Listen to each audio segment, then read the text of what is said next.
चलो स्टार्ट करते हैं। आज है हमारा स्कैनर प्रैक्टिस। पहला चैप्टर हमारा एग्जेम्पशंस फ्रॉम जीएसटी। चैप्टर छोटा कि बड़ा है? बड़ा है, पर मैं आपको पता है 80-90% श्योर होकर बता सकता हूं इस बार कौन सा क्वेश्चन आने वाला है। वो आपको खुद पता लग जाएगा, जब पढ़ेंगे ना खुद लग जाएगा आइडिया आपको। चलो स्टार्ट करते हैं। पहले लेटेस्ट क्वेश्चन मई 23 में आया था। देखो ये बात कर रहा है जीटीए की। देखो क्वेश्चन करने से पहले ना सबसे पहले हम क्या करते हैं, जाते हैं मॉड्यूल पे, साथ में जीटी ओपन कर लेते हैं। देखो जीटीए आज। अच्छा मुझे बताओ, जीटीए जो सेक्टर है, एग्जेम्पशंस छोड़ो, इस पे दोनों लग सकते हैं चार्ज, फॉरवर्ड भी और रिवर्स भी। ये बात आपको याद है?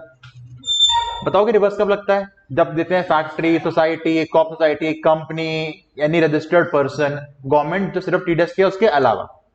याद आया था? अच्छा अब देखो एग्जेम्पशन क्या है जीटीए में। अगर ये भेज रहा है एग्रीकल्चर वाला सामान, मिल्क वाला सामान, इंडिया के फ्लैग, डिफेंस वाला सामान वगैरह वगैरह, या फिर ये दे रहा है सप्लाई किसी अनरजिस्टर्ड पर्सन को, एग्जेम्पशन ये आ जाओ क्वेश्चन के ऊपर।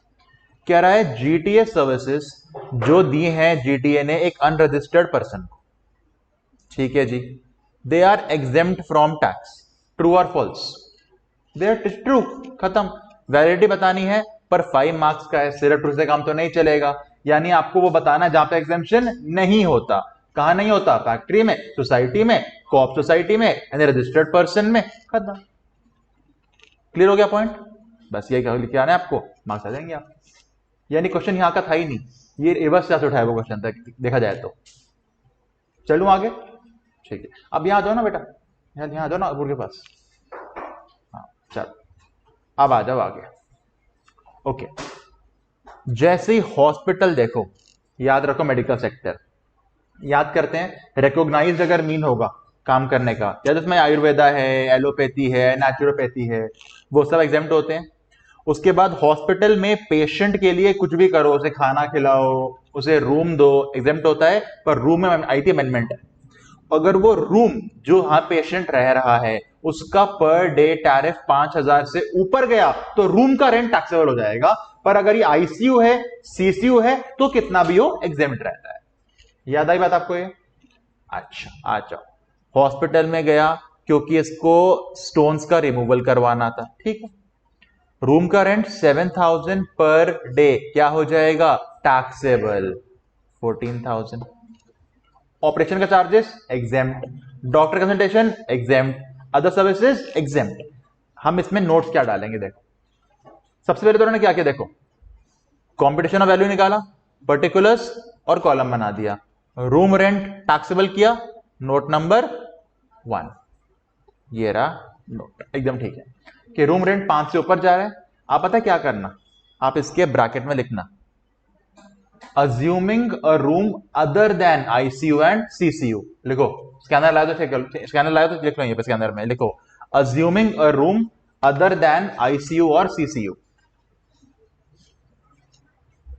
assuming a room other than ICU और CCU, उसमें लिख सकते हो आप टैब के अंदर। बढ़िया, एग्जाम में ले जाना टैब। बोलना फर लाना मना है, टैब थोड़ी मना है लाना।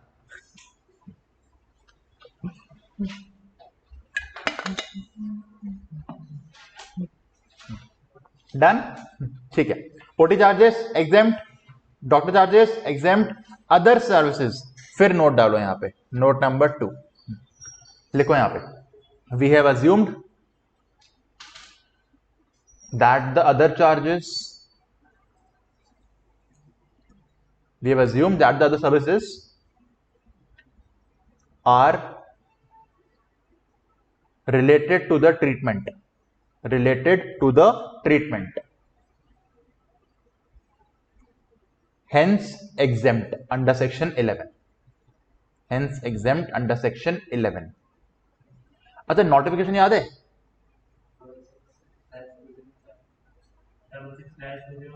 अबे 66 तो वहां चला गया, तू गुड्स में पहुंच गया। 12/2017 यही है नोटिफिकेशन इसकी। या तुम ऐसे कॉन्फिडेंस से बोला करो भाई प्लीज। 12/2017, अरे क्या लिख दिया मैंने, 2017। हाँ ये लो। तो जब भी यहाँ पे सेक्शन का रेफरेंस होगा ना, सेक्शन 11 एंड नोटिफिकेशन नंबर 12/2017। साथ में रेफरेंस देना सेक्शन का, क्योंकि सेक्शन ने बोला एग्जाम्पशन दे सकते हैं, इस नोटिफिकेशन के थ्रू सारे एग्जाम्पशन आती हैं आपकी। तो सेक्शन 11 रेड विद नोटिफिकेशन 12/2017। ठीक है जी, पक्का क्लियर है? ओके, क्वेश्चन हो गया हमारा डन, आगे चलते हैं। ओके, पूरा पैरा पढ़ना है और पहले आपको प्रोविजन बताना है, कंक्लूजन बताना है, फिर जो इस क्वेश्चन में किसी भाई साहब ने एडवाइस दी है उसकी बतानी है वैलिडिटी। 3 पॉइंट्स हैं। Okay, Dharun provide services as a business facilitator to a bank. एक सेकेंड, फैसिलिटेटर दे रहा है बैंक को फॉरवर्ड चार्ज की रिवर्स चार्ज, रिवर्स चार्ज। पहला थॉट तो वो हो गया। क्या कर रहा है ये? अकाउंट्स ओपन करवा रहा है विलेजर्स के गांव में। रुक जाओ, गांव में अकाउंट खुलवाना बिजनेस फैसिलिटेटर की कोई भी सर्विस रूरल एरिया में एग्जेम्प्ट हो जाती है। देखो, आ जाते हैं नोट्स पे, देखो बिजनेस फैसिलिटेटर मिल जाएगा यहीं से हमको, ये रहा। बिजनेस फैसिलिटेटर की कोई भी सर्विस जो बैंक को दे रहा है अकाउंट्स इन रूरल एरिया क्या हो जाता है? एग्जेम्प्ट। वैसे अगर टैक्सेबल होता भी तो कौन सा आता चार्ज? Reverse charge. ये थोड़ी पे करता टैक्स, इसका तो नहीं जुड़ता कभी भी। अच्छा मुझे बताओ, माना एग्जेम्प्ट है, इसके एग्रीगेट टर्नओवर का पार्ट बन रहा है कि मर रहा? माना सर्विस एग्जेम्प्ट है, पर ये जो कमीशन कमाएगा बैंक से, वो कमीशन इसका एग्रीगेट टर्नओवर बनेगा नहीं बनेगा? वो तो बनेगा। टर्नओवर में क्या आता है? सब कुछ, एग्जाम टैक्स में सब कुछ। ठीक, तो ये पॉइंट क्या हो गया? पहला एग्जेम्प्ट। हमने लिख दिया कंक्लूजन, पहले लिख देंगे प्रोविजन, यही आएगा प्रोविजन में। सेक्शन 11 रेड विद नोटिफिकेशन 12/2017, कोई भी सर्विसेज जो फैसिलिटेटर देता है अकाउंट्स खुलवाने के लिए गांव में, वो क्या हो जाती है? एग्जेम्प्ट। कंक्लूजन क्या हो गया? क्योंकि ये वही काम कर रहा है, इसका क्या हो गया? Fully exempt. समझ आ रहे हैं यहां तक? अच्छा, एडवाइस क्या मिली भाई साहब? इसके कंसल्टेंट ने इसको बोला है क्योंकि तेरा कमीशन 22 लाख का है और ये सर्विस है 20 लाख से ऊपर जा रहा है, तो भाई साहब you are liable for registration. सही बोला गलत बोला? गलत बोला। सेक्शन 23 याद करो, जो कहता है who is not liable for registration, उसमें पॉइंट था अगर आपकी पूरी सर्विस एग्जेम्प्ट है तो आपको कराना ही नहीं रजिस्ट्रेशन। तो यानी कि कंक्लूजन में या एडवाइस में सेक्शन 23 का रेफरेंस देना पड़ेगा आपको। वहां पे क्या लिखोगे? एडवाइस इज रॉन्ग, क्योंकि ये वाला पॉइंट। सेक्शन 23 क्या बोलता है? कोई भी इंसान एक्सक्लूसिवली एग्जेम्प्ट अप्लाई कर रहा है तो is not liable for registration. इतना बड़ा पैरा कॉपी नहीं करना, शॉर्ट में कर सकते हो। Since he supplies exclusively wholly exempt then he is not liable for registration. Section 23 समझ आया? कैसे लिखेंगे?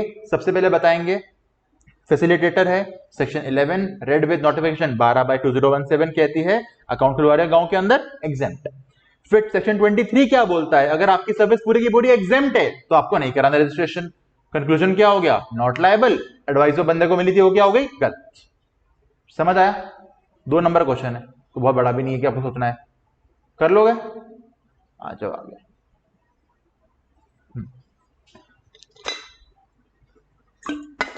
XYZ private limited beauty soap बनाते हैं, ब्रांड नेम क्या है? Forever beauty.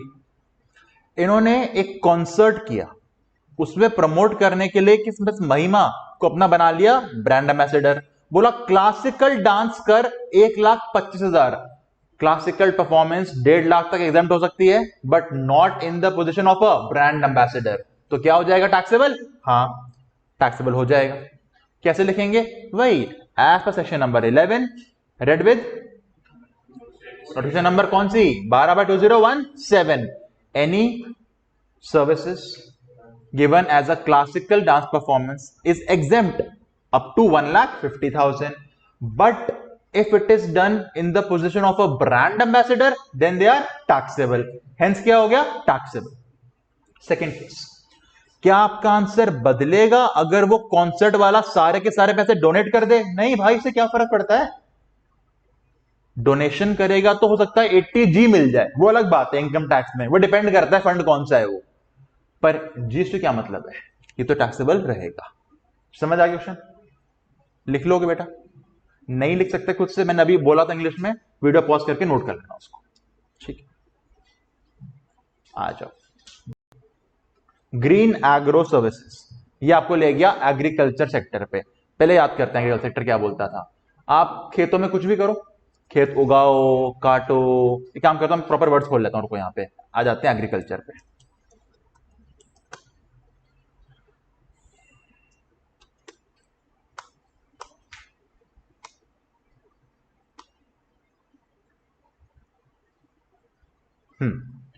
आप कुछ भी करो खेतों में, लोडिंग अनलोडिंग वगैरह करो, वेयर हाउसिंग आ गया, रुको रुको एक मिनट, हाँ यहां पे आ गया। आप टेंडिंग करो, प्रूनिंग करो, कटिंग करो, रसिंग करो, ड्राइंग करो, क्लीनिंग करो, कुछ भी करो खेतों में, सारा एग्जाम्प्ट होता है। इसके अलावा याद करो, आप इसके अलावा याद करो कि अगर आप एनिमल्स पालते हो फॉर फूड, फाइबर, फ्यूल, वो भी एग्जाम्प्ट होता है। एक एनिमल टैक्सेबल था, हॉर्सेस। याद आ रहा है आपको? ठीक है। अच्छा, इसमें अमेंडमेंट याद करो, आपने फ्यूमिगेशन किया, मतलब पेस्टिसाइड्स को हटाने का काम, अगर वो खेतों में किया है तो एग्जेम्प्ट था, वेयर हाउस में किया है तो टैक्सेबल है। और इस पॉइंट पे क्वेश्चन अभी तक नहीं पूछा है अमेंडमेंट के बाद से कि फ्यूमिगेशन अगर वेयर हाउस में हुआ है तो टैक्सेबल होता है, अब पहले एग्जेम्प्ट, ये बात ध्यान रखना। ठीक है, आ जाओ देखते हैं। Services for rearing of sheeps क्या हो जाएगा? Exempt. Section 11 read with notification 12/2017 कहता है एनी एनिमल्स की रियरिंग जो आपने फूड, फाइबर, फ्यूल या रॉ मटेरियल के लिए की हो other than horses is exempt. इसका नोट हो गया, नोट नंबर 1। हॉर्सेस का इंसेमिनेशन किया है तो टैक्सेबल, अगेन नोट 1 का रेफरेंस आ जाएगा। शुगर केन से जैगरी बनाई, गन्ने से गुड़ बनाया, क्या लगता है क्या होगा? Taxable, exempt? टैक्सेबल। क्यों टैक्सेबल किया? क्योंकि अब ये प्राइमरी प्रोडक्ट कहां रहा, आपने उसका फॉर्म चेंज कर दिया। इसमें याद रखो एक पॉइंट आता है जो लिखना होगा नोट में आपको, इसके नोट में लिखना, एनी सर्विसेज या any activity which is carried on a raw material या carried on agriculture produce to make it marketable for the primary market is exempt. Secondary market के लिए क्या हो जाएगा? टैक्सेबल। और गुड़ बना के कब बिकता है? दुकानों में, सेकेंडरी मार्केट है, ये क्या हो जाएगा? टैक्सेबल। ठीक है। पैडी से राइस बनाया, again taxable, paddy agriculture produce है, राइस थोड़ी ना है। फ्यूमिगेशन कहां किया है? वेयर हाउस, क्या हो जाएगा? टैक्सेबल। आंसर में क्या है? एग्जेम्प्ट। ठीक करो, पुराना क्वेश्चन है ना ये, तब एग्जेम्प्ट था, अब क्या है? टैक्सेबल। इसलिए ध्यान रखना, फ्यूमिगेशन खेतों में है तो एग्जेम्प्ट है, वेयर हाउस में है तो टैक्सेबल है। और इसमें पता है नोट क्या आएगा? Fumigation if done in an agriculture land then exempt, otherwise taxable. पक्का क्लियर हो गया क्वेश्चन आपको ये? ठीक, आ जाओ। ओल्ड एज होम की बात करते हैं। ओल्ड एज होम, कितनी एज होनी चाहिए इंसानों की? 60 साल से ऊपर। देखो, 3 लोगों को एग्जेम्पशन मिलती है। ओल्ड एज होम कौन चला सकता है? सीजी, एसजी या कोई भी ऐसा ट्रस्ट जो इनकम टैक्स के 12AA या 12AB के अंदर रजिस्टर्ड है, वो चला रहा है ट्रस्ट, पहली कंडीशन। सेकंड, जो लोग रहने आ रहे हैं वहां पे उनकी एज 60 से ऊपर है। तीसरा, उनसे आप पर मंथ 25,000 से ऊपर मत चार्ज करना। तीनों कंडीशन पूरी तो एग्जेम्पशन मिल जाएगा आपको। क्या क्या, कौन चला रहा है ट्रस्ट को? सीजी, एसजी, कोई ट्रस्ट 12AA वाला। सेकंड, जो रहने आ रहे हैं 60 से ऊपर, पर मंथ उससे जो चार्ज कर रहे हो 25,000 तक, तीनों पूरे, एग्जेम्पशन आपका, वरना टैक्स। क्लियर है? चल ठीक, बस और पीछे नहीं जा रहे हम लोग, काफी कर लिया हमने। चल एक और करा देता हूं, चलो मेन एंट्री कर लेते हैं, खोल दिया तो कर लेते हैं, आ जाओ। RWA याद करते हैं, रेजिडेंट वेलफेयर एसोसिएशन। ये कहता है जो आप मेंबर से हर महीने चार्ज कर रहे हो, ये अमाउंट 7,500 तक होगा तो एग्जेम्प्ट है, उससे ऊपर क्या हो जाएगा? टैक्सेबल। तो RWA ने कितना कॉन्ट्रीब्यूशन लिया है? 9,000 पर मंथ, टैक्सेबल है? बिल्कुल टैक्सेबल है। ठीक है, ये क्या हो गया? टैक्सेबल। विकल्प परफॉर्मिंग आर्टिस्ट है, 158 मिले हैं क्लासिकल डांस करके, टैक्सेबल, एग्जेम्प्ट? संस्कृति बताना, सेकंड पॉइंट। 158 मिले हैं क्लासिकल डांस करके, टैक्सेबल, एग्जेम्प्ट? क्यों? 1.5 लाख से ऊपर है। और 90 मिले हैं एक्टिंग करके सीरियल में, ये तो वैसे भी टैक्सेबल है। क्लियर? ठीक है, अब चलते हैं आरटीवी के ऊपर। देखते हैं आरटीपी में आया कुछ।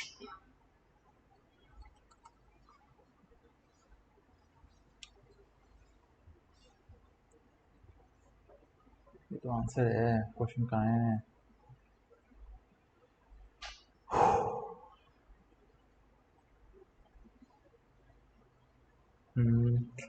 ये हमारा हो गया फूड बेवरेज। ये कौन सा है? बाद में आता हूँ उसके ऊपर। इनवॉइस अभी नहीं कर रहे हैं हम लोग। एग्जामिशन कहाँ है? टीयूएस भी कल हो गया था हमारा, कूपन वाला टीयूएस भी हो गया था हमारा। ये क्वेश्चन पेमेंट ऑफ टैक्स का है। एग्जामिशन क्वेश्चन ही नहीं है कोई आरटीपी में। ओके, मॉक खोल लेते हैं। मॉक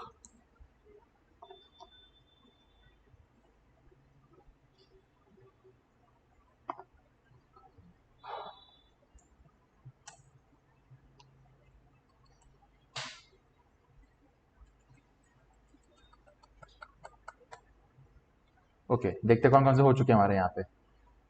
रिटर्न हो सकती है रिवाइज, कल देख लेनी हो सकती। ये अमेंडमेंट वाला क्वेश्चन था, ये भी कर चुके हम लोग। इव अमेंडमेंट कंपनी पीओएस, ये भी कर चुके हम लोग। मेहता ट्रेडिंग कर रहा है, चलो उस पर आप कॉम्पो में ये भी तो हो गया, कॉम्पो वाला भी हो गया था हमारा। ये देखते हैं, देखते हैं अभी। स्टार लिमिटेड, ये भी हो गया हमारा क्वेश्चन। डायरेक्टर वाला करा था ना, आ जाओ, मिल गया क्वेश्चन अमेंडमेंट का 2 का ए, क्वेश्चन एग्जामिशंस का मॉक का 2 का ए।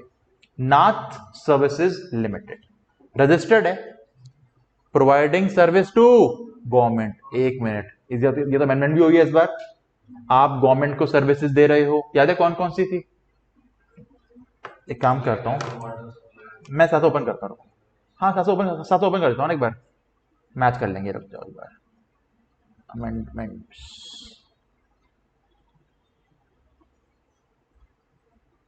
आईडीटी अमेंडमेंट्स, एग्जामिशंस कौन से पेज पे है? 9-11। ये लो, ये सर्विसेज, ये गवर्नमेंट दे रही है, हम गवर्नमेंट को दे रहे हैं, हम दे रहे हैं गवर्नमेंट। ये सारी दोगे तो एग्जेम्प्ट है, ठीक है। अब देखो, पता है ये क्वेश्चन आरटीपी का एमटीपी का बड़ा सोच के बना है क्वेश्चन। सबसे पहले क्या बोल रहा है? आप क्या सप्लाई कर रहे हो? Man power for cleanliness of roads, road साफ कराना। कह सकता हूं मैं यहां पे, आ सकता है यहां पे सैनिटेशन के अंदर या पब्लिक हेल्थ के अंदर है, वो कर रहे हो गवर्नमेंट के लिए, क्या हो जाएगा ये? एग्जेम्प्ट। पॉइंट समझ आ गया? अगला देखो, service provided by fair price shops, होती है ना राशन की दुकानें। ये अमेंडमेंट नहीं है, ये तो पहले भी एग्जाम था। नोट खोल लेते हैं, देखो देखो, फेयर प्राइस शॉप। अरे यार आजा, ये देखो, services provided by fair price shop to CGST, यानी जो क्या कहते हैं उनको हम लोग, राशन कार्ड होता है ना, वो दुकानें अगर खोलता है कोई, वो सर्विस दे रहे हो आप, गवर्नमेंट को सर्विसेज दे रहे हो, ये क्या हो जाएंगी? एग्जेम्प्ट। पहले भी था, अब भी है। वहां से हिट हो गया अमेंडमेंट ये वाला। हम सॉरी, अमेंडमेंट नहीं है, एग्जम्पशन है। आगे देखो, ये तो बहुत ही अच्छा पॉइंट है, स्टार मार्क कर सकते हैं इसको। Services of maintenance of street lights in a municipal area. एक मिनट, अगर कोई कंपनी गवर्नमेंट को कह रही है हम आपकी स्ट्रीट लाइट्स की सर्विसेज कर देते हैं, वो गुड्स दे रहे कि सर्विस दे रही है? सर्विस दे रही है। और वो कह रहे हैं हम जो लाइट खराब हो गई उसको रिप्लेस भी कर देंगे। अब क्या हो गया? गुड्स, दोनों दे रहे हैं आपको। जनरली रिप्लेसमेंट जो है वो 35% है of the supply of service. देखो, कॉम्पोजिट सप्लाई का केस बन सकता है तो सप्लाई ऑफ सर्विस, पर बोला पार्ट को भी चेंज कर देंगे जी यहां पे हम। पर कह रहा है अगर 100% काम हुआ था ना, उसमें गुड्स का कितना पोर्शन हो गया? 35%। ये बात समझ आई? कोई कंपनी गवर्नमेंट को सर्विसेज दे रही है, उसमें गुड्स भी हैं, गुड्स का पोर्शन टोटल कितने परसेंट है? 35%। ये देखो, ये सर्विसेज टू गवर्नमेंट है ना। मैं आपको दिखाता हूं पॉइंट, यहां पे वाला पॉइंट, एक सेकेंड रुको। ये रहा, composite supply of goods and service in which the value of goods is not more than 25। यानी इस सर्विसेज में अगर गुड्स का कंपोनेंट 25 तक होता तो एग्जेम्प्ट होता, पर गुड्स का कंपोनेंट कितना है 35%, तो क्या हो जाएगा ये टैक्स। समझ आया क्या लिखोगे इसमें? नोटिफिकेशन 12/2017 के according if the goods component would have been up to 25%, then this service would be exempt, but in the given case the goods component is 35%, hence tax। पक्का क्लियर हुआ? अगला देखो, आपने ब्रोशर बंटवाए गवर्नमेंट के, कोई training programme था जिसका 70% खर्चा गवर्नमेंट ने दिया। याद करो, कोई भी ट्रेनिंग आप किसी को कराते हो, उस ट्रेनिंग के पैसे का 75% अगर सीजी एसजी आपको दे दे तो एग्जेम्प्ट होता है। ये देखो, ये रहा पॉइंट। आप कोई भी ऐसा काम करते हो ट्रेनिंग का जिसका 75% कम से कम कौन दे दे? सीजी, एसजी या यूटी। हमारे क्वेश्चन में कितना दिया हुआ है? 70%, तो टैक्सेबल एग्जेम्प्ट टैक्स। समझ आ गया? देखो कोई अमाउंट ही नहीं है इसके अंदर, खाली कमेंट करना था।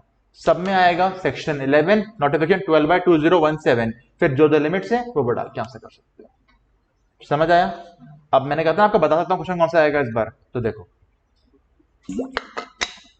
एक आपको हिंट मिली है, उन्होंने मॉक के अंदर एजम्पशन का एक क्वेश्चन डाला, और एक कौन सी सर्विसेज है? Government services. इस बार अमेंडमेंट कहां पे हुई है? गवर्नमेंट के अंदर। गवर्नमेंट अगर सर्विस दे रही है तो अमेंडमेंट मिनिस्ट्री ऑफ रेलवेज में है, गवर्नमेंट सर्विस ले रही है तो सैनिटेशन सर्विसेज है।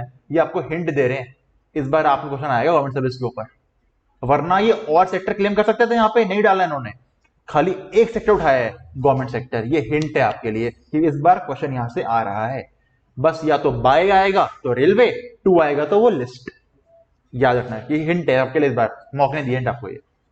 और देखो कितने ज्यादा दिमाग लगाया इन्होंने, जान के वो अमेंडमेंट कवर नहीं करी, यहां पे क्वेश्चन डाला नहीं उसका, बस वो सेक्टर उठा के डाल दिया।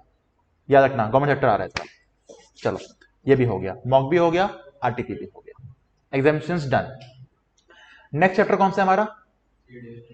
TDS TCS. उसके लिए इसके अंदर में क्या जाना, वो तो होगा ही नहीं, यहीं रहते हैं, आरटीपी देखते हैं। ये मॉक है ना, मॉक में देखते हैं कोई क्वेश्चन टीडीएस का है क्या? लास्ट है आरटीपी में, मैं मॉक देख लेता हूँ ना, मॉक खुल रखा है तो मॉक में देख लेते हैं। कोई क्वेश्चन नहीं है, ये हो गया ना, यहां नहीं है ना आरटीपी में। चलो आरटीपी खोल लेते हैं जी, मिल गया क्वेश्चन, मिल गया, ये है ना।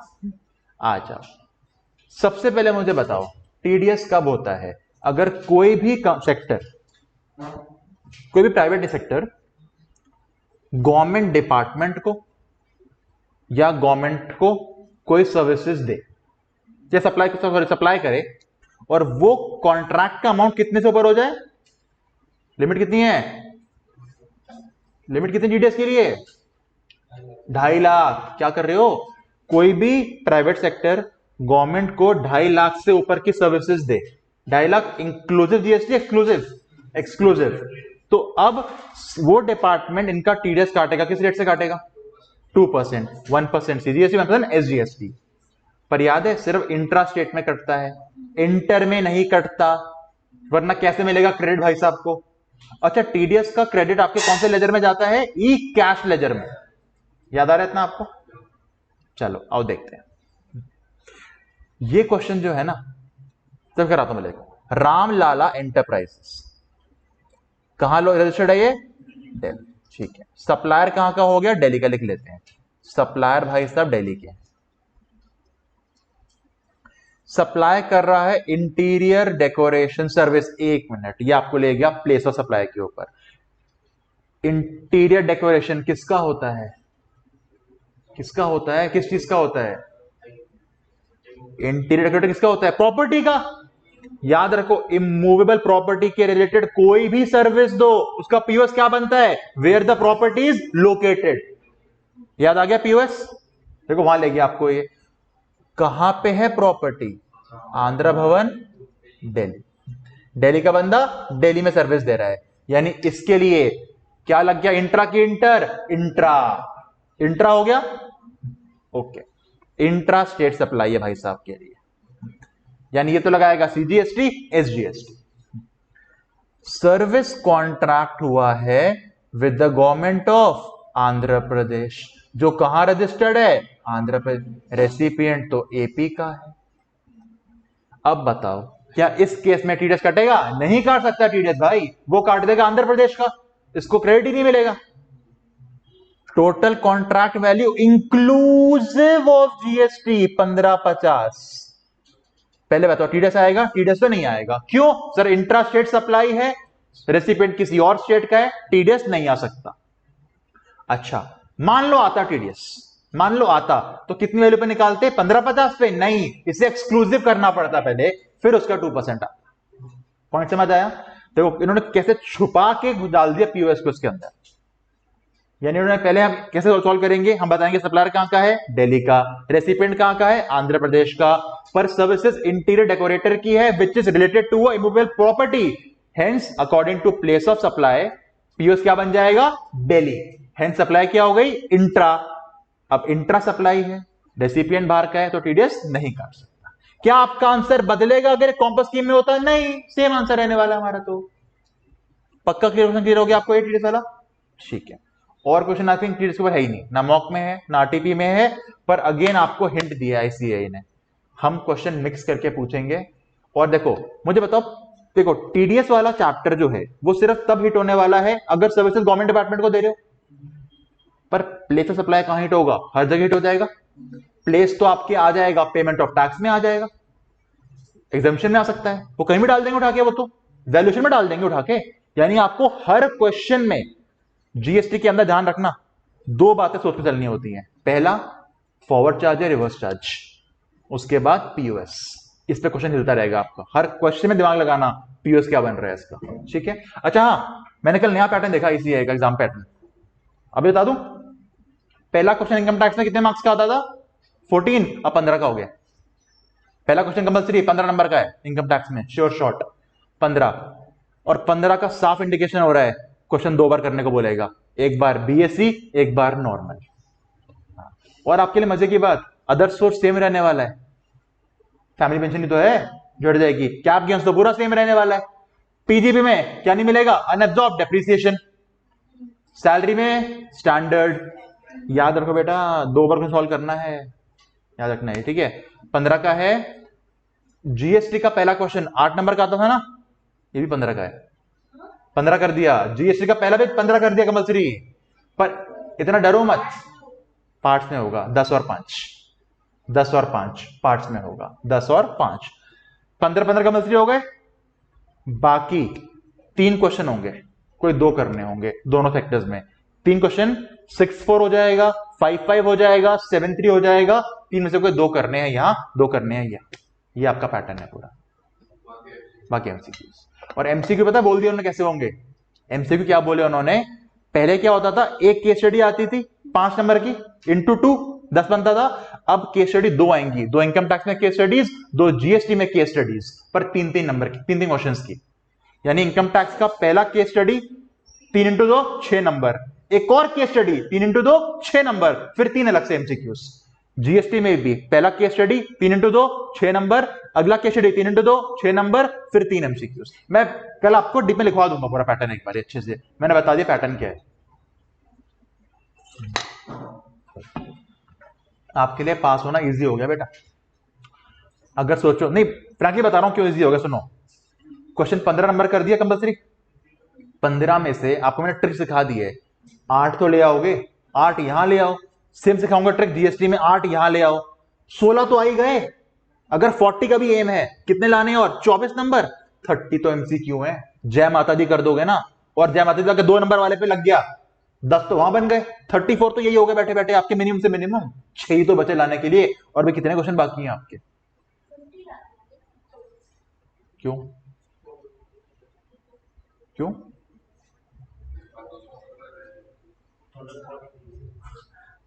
क्या हो गया इसको ठीक है जी, टैक्स में पास होना डिफिकल्ट नहीं है, मैं से बता रहा हूं, और फिर सुन लो, कंपलसरी क्वेश्चन पे ज्यादा दिमाग नहीं लगाना, हमें वहां पे आधे नंबर ही लाने हैं फ्री माइंड से। बाकी 8 पे जाओगे ना, वहां टाइम खराब होगा, ब्रेन पे स्ट्रेस जाएगा, बाकी आता पेपर हिल जाएगा पूरा आपका, उस पर नहीं लगाना दिमाग। एग्जाम में स्ट्रेस तो नहीं यूज करना। चलो टीडीएस हो गया। अब कौन सा बेटा, अकाउंट्स एंड रिकॉर्ड्स, उसका एक क्वेश्चन था आरटीपी के अंदर, हमने देख लिया था। कॉम्पो वाले को क्या नहीं बनाना होता, कॉम्पो वाले को क्या नहीं बनाना होता, स्टॉक के रिकॉर्ड्स और टैक्स के रिकॉर्ड्स। ठीक है, एक क्वेश्चन इसमें और। चलो हाँ, एक काम करते हैं, बहुत बात कर ली केस स्टडीज की, चलो आपको केस स्टडी कराता हूं, कैसे होती है केस स्टडी। आ जाओ, चलो पहले कौन सा कराऊं, आरटीपी की मॉक। कौन सा केस स्टडी कराऊं पहले, आरटीपी की मॉक, मॉक आरटीपी कराऊंगा। चलो चलो देखो, मैंने कल सोना भाई साहब ने बताया, इतना बड़ा क्वेश्चन देख के दिमाग घूम जाता है, केस स्टडी पढ़नी क्यों है। मैं नहीं पढ़ रहा केस स्टडी, हम पता है क्या करेंगे, केस स्टडी के क्वेश्चन को पढ़ेंगे। कई बार तो क्या होगा, जनरल आंसर निकल जाएगा आपका, वरना फिर वो क्वेश्चन की लाइंस ढूंढेंगे केस स्टडी के अंदर। ये ट्रिक है, देखो आ जाओ आ जाओ आ जाओ आ जाओ। सबसे पहले क्या बोला, for the transaction related to renting of commercial space what will be the tax rate. यानी ये क्वेश्चन आपको हमको ढूंढना है केस स्टडी में, कमर्शियल स्पेस की रेंटिंग अगर हो रही है तो टैक्स का रेट कितना लगेगा। ठीक है जी, आ जाओ। ये मुझे दिख गया, क्या लिखा है, the rate of GST on all inward and out कितना है 18 अनलेस अदरवाइज मेंशन्ड। यानी अलग से नहीं बताया तो कितना लगा देंगे 18%। और ढूंढ लेते हैं, रेंटिंग ढूंढ लेते हैं भाई साहब, कहीं रेंटिंग दिख रही है, हाँ ये रही, दिख रहा है, ABC limited owns a commercial space, इसी की रेंटिंग की बात हो रही है। किसको रेंट आउट किया है, to a registered, renting of a residential dwelling to a registered person in his personal capacity exempt otherwise taxable। अच्छा, पर ये तो कमर्शियल स्पेस है तो एग्जेम्पशन तो होगी नहीं, क्या होगा, टैक्सेबल। कौन सा चार्ज, रिवर्स चार्ज, नहीं लगेगा, कंपनी दे रही है, कंपनी दे रही है। ठीक है, चलो कितना रेंट है जी, मंथली 50,000। चलो, हमें आंसर वैल्यू नहीं मांग रहा, कह रहे बताओ इस पे कितना लगेगा जीएसटी का रेट, ये पूछ रहा है हमसे। और ये भी बोला है क्वेश्चन ने, अगर अलग से रेट ना बोलो तो क्या मान लेना 18%। ठीक, the maintenance of the premise is the responsibility of ABC limited. हाँ, लैंडलॉर्ड ही तो करता है मेंटेनेंस, कोई अलग बात तो नहीं बोल रहा। इन pursuance of the same, maintenance करते करते अप्रैल के महीने में हमारे क्लाइंट ने सर्टेन एक्सपेंस किया कुछ मटेरियल लाने के लिए, घर के लिए मटेरियल लाया होगा, मान लो ट्यूबलाइट वगैरह लेके आ गया होगा। ये एक्सपेंसेस वो कह रहा है टेनेंट मैं तेरे रेंट के अलावा तुझसे मांगूंगा। एक सेकेंड, अगर आप कहीं किराए पे रहने जाओ और आप किराएदार को बोलते हो, मकान मालिक बोलते हो लाइट लगवा देना, पंखा लगवा देना, तो इससे क्या आपका किराया बढ़ा देगा, नहीं भाई, ये तो काम करना है, नया नहीं लगा रहा, मेंटेनेंस कर रहा है। घर की मेंटेनेंस किसकी होती है, लैंडलॉर्ड की, टेनेंट की, लैंडलॉर्ड की भाई। किराया अगर आपको किराया दे रहा है हर महीने का, जो घर में रिपेयर करवाना है वो तो मकान मालिक ही करवाएगा। पर ये कह रहा है मकान मालिक ने रिपेयर करवाई और उसे भी मांग लिया, यानी यहां पे दो सर्विस हो गई, एक हो गई रेंटिंग सर्विस घर की, एक हो गई मेंटेनेंस सर्विस, दो सर्विसेज एक ही इनवॉइस में लगा दिया अलोंग द इनवॉइस। रेंटिंग भी मेंटेनेंस भी कॉम्पोजिट है कि मिक्स्ड है, कॉम्पोजिट है कि मिक्स्ड है, कॉम्पोजिट नहीं है, क्योंकि हम किराएदार से पैसे कहां मांगते हैं ऑर्डिनरी कोर्स के अंदर, ऑर्डिनरी कोर्स में किराएदार पैसे नहीं देता मेंटेनेंस के आपको, पर अगर आप ले रहे हो ये मिक्स्ड हो गया, ये क्या हो गया, मिक्स्ड। याद रखो, मैंने अगर आपने मेरी क्लास अटेंड करी हो, मैंने आपको एग्जांपल बताया था एक, आप कार मैकेनिक के पास सर्विस कराने गए, उसने बैटरी चेंज कर दी कार की, बैटरी चेंज करना ऑर्डिनरी कोर्स में नहीं आता रिपेयर्स के साथ, तो हमने याद है मिक्स माना था उसको। सेम वेज यहां पे क्वेश्चन देखो, घर का रेंटिंग मेंटेनेंस दो सर्विस का एक साथ बिल बना के दे दिया, मिक्स कॉम्पोजिट, मिक्स्ड। मिक्स्ड में कोई प्रिंसिपल सप्लाई होती नहीं है, जो हाईएस्ट रेट होता है वो लग जाता है टोटल पे। कह रहा है सिर्फ मेंटेनेंस की बात होती ना तो कितना लगता रेट 5, बाकी अलग से बता नहीं रहा। और रेंटिंग कितना रेट मान लेंगे अब 18, मिक्स के अंदर क्या लेते हैं हाईएस्ट कितना हो गया 18, तो क्या लग जाएगा यहां पे रेट 18%। कितना लग रेट ऑफ जीएसटी, हाँ पूरे पे क्या लग जाएगा 18%। क्वेश्चन समझ आया पक्का? ओके, अच्छा क्वेश्चन है ना। चल ओके, अगला कह रहा है वैल्यू ऑफ सप्लाई बताओ अंडर सेक्शन 15। ओके, देखते हैं किस चीज की वैल्यू की बात हो रही है। ये रहा, मिल गया सप्लाई ऑफ मशीन। देख रहे हो मैं बीच में छोड़ता जा रहा हूं बीच में, पूरा केस पढ़ना ही क्यों है, जो चाहिए वो ढूंढ लो।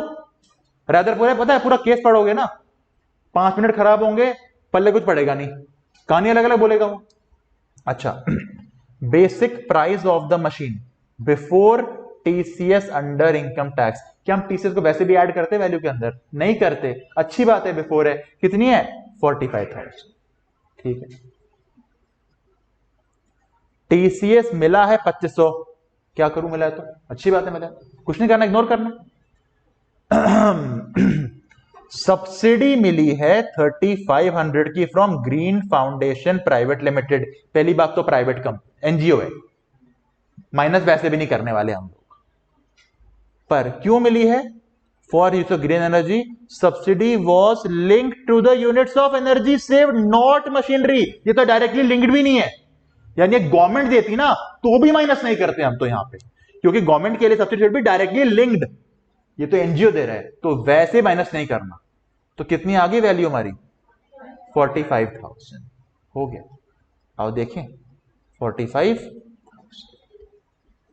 समझ आया पक्का? आगे देखें, with respect to hotel accommodation service कह रहा है जीएसटी कौन पे करेगा। और देखते हैं होटल, होटल का पॉइंट होगा कुछ दिख रहा है होटल पॉइंट आपको? Hotel point, hotel hotel hotel hotel, ये during the year ABC limited agreed to provide the hotel to mister X. किसको दे रहा है होटल? मिस्टर एक्स को। होटल कहां पे है कोई बताया है क्या?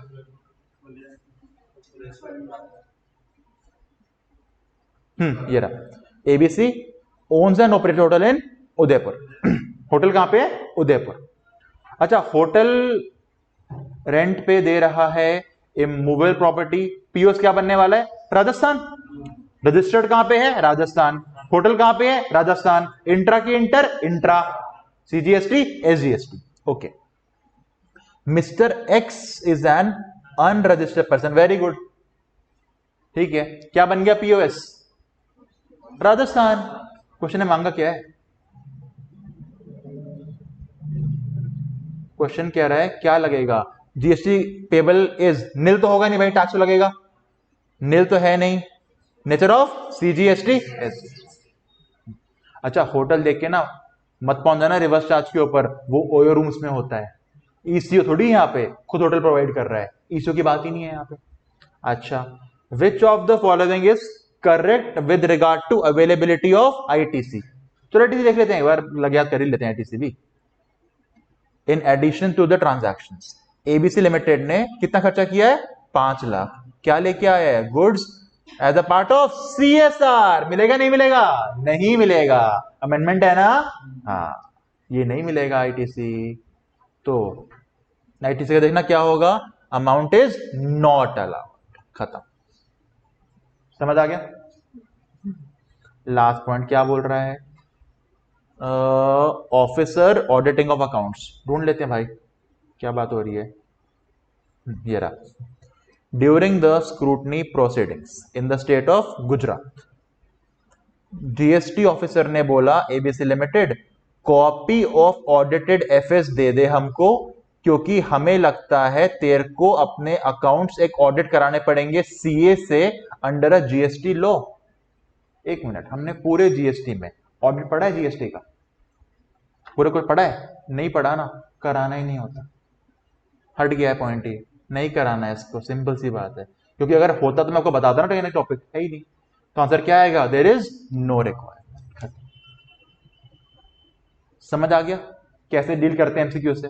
ये तो केस स्टडी वाले हो गए, नॉर्मल इसमें है ही नहीं शायद कोई, नहीं है ना।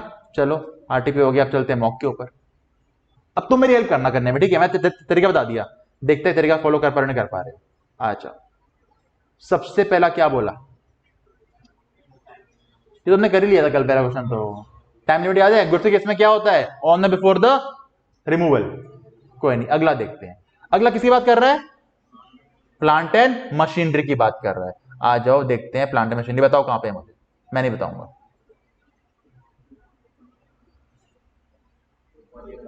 ये रहा, कोई भी नहीं बोलेगा, सिर्फ एकता बोलेगी। एकता बता क्या लिखा है, जोर से बोलना, क्या वीडियो वाला सुनना चाहता है तेरी आवाज, इतना जोर से। हाँ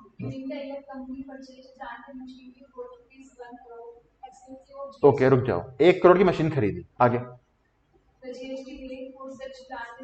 इज 18%, यानी कि कंपनी ने दुकानदारों को कितना पे कर दिया होगा, 1 करोड़ 18 लाख, पक्का। आगे नॉट ब्लॉक्ड, ठीक है, पक्का ब्लॉक भी नहीं है। अब आ जाओ क्वेश्चन के ऊपर। हाँ, पहला आपसे आपसे बोलता हूं option, ITC of 18 lakh can be claimed, कर सकते हैं क्लेम, हाँ। और वैल्यू जिसपे डेप निकालेंगे वो होगी 1 करोड़ 18 लाख, ट्रू की फॉल्स, क्योंकि या तो 18 लाख पे मिलेगा आईटीसी या मिलेगा डेप, ये तो गलत हो गया। आगे 18 लाख आईटीसी मिल सकता है और डेप निकालेंगे 1 करोड़ पे, ट्रू या फॉल्स, लग रहा है ट्रू, बिल्कुल ट्रू, हो गया जी खत्म। समझ आ गया, पक्का, ओके। इसका एक और ऑप्शन बन सकता है, पता है, आईटीसी नहीं मिलेगा अगर डेप लगा दोगे 1 करोड़ 18 लाख के ऊपर, पर वो ऑप्शन ही नहीं है कोई इनके पास। आईसीए पागल थोड़ी है, दोनों ऑप्शन दे देगा आपको ऐसे कोई, अगर मगर कैसे पॉसिबल है बेटा, आईसीए है वो, तुम इंटर में हो, सीए बन के बैठे हो, ऐसे कैसे कर देंगे वो लोग, और करेंगे तो दोनों मार्क्स मिलते हैं आपको। हाँ, पर तब मिलेंगे अगर दोनों में से एक को टिक कर रखा होगा आपने, अगर आपने कोई और टिक कर दिया ना फिर मत देना मार्क्स। हाँ, देखो कितना अच्छा डी ऑप्शन कह रहा है, आईटीसी मिलेगा और डेप लगाएंगे 82 लाख के ऊपर, ये क्या बात होती है भाई, पॉइंट समझ आ गया। अच्छा, अगला वेदिका ढूंढेगी, वेदिका क्या ढूंढना है आपका वर्ड, डीमर्जर। अच्छा, थर्ड, बताओ कहां है demerger, to demerge its operations. Demerger होता क्या है, मुझे बताओगे, आपका अकाउंट आता है आप लोगों को, यार मैं तो डफर हूं, आपको तो अकाउंट आता होगा। हाँ, अकाउंट डीमर्जर क्या होता है, व्हाट, क्या, अलग क्या, एग्जांपल देके बताओ ना, क्या होता है डीमर्जर, अलग सेक्टर कर देती है, ठीक है। यानी कि एक आईटीसी है, सिगरेट से लेके होटल सब चलाते हैं वो लोग, उन्होंने क्या काम करते हैं, अलग डिपार्टमेंट करते हैं, सिगरेट्स को अलग कर देते हैं, तो वो क्या हो गया, डीमर्जर। एक सेकेंड, डीमर्ज हो गया, याद है, नया पैन लेना पड़ेगा उस कंपनी को, पक्का, मेरा पैन अलग, वो पैन अलग, यानी कि डीडीपी तो नहीं है हम लोग, डीडीपी क्या होते हैं, सेम पैन पे,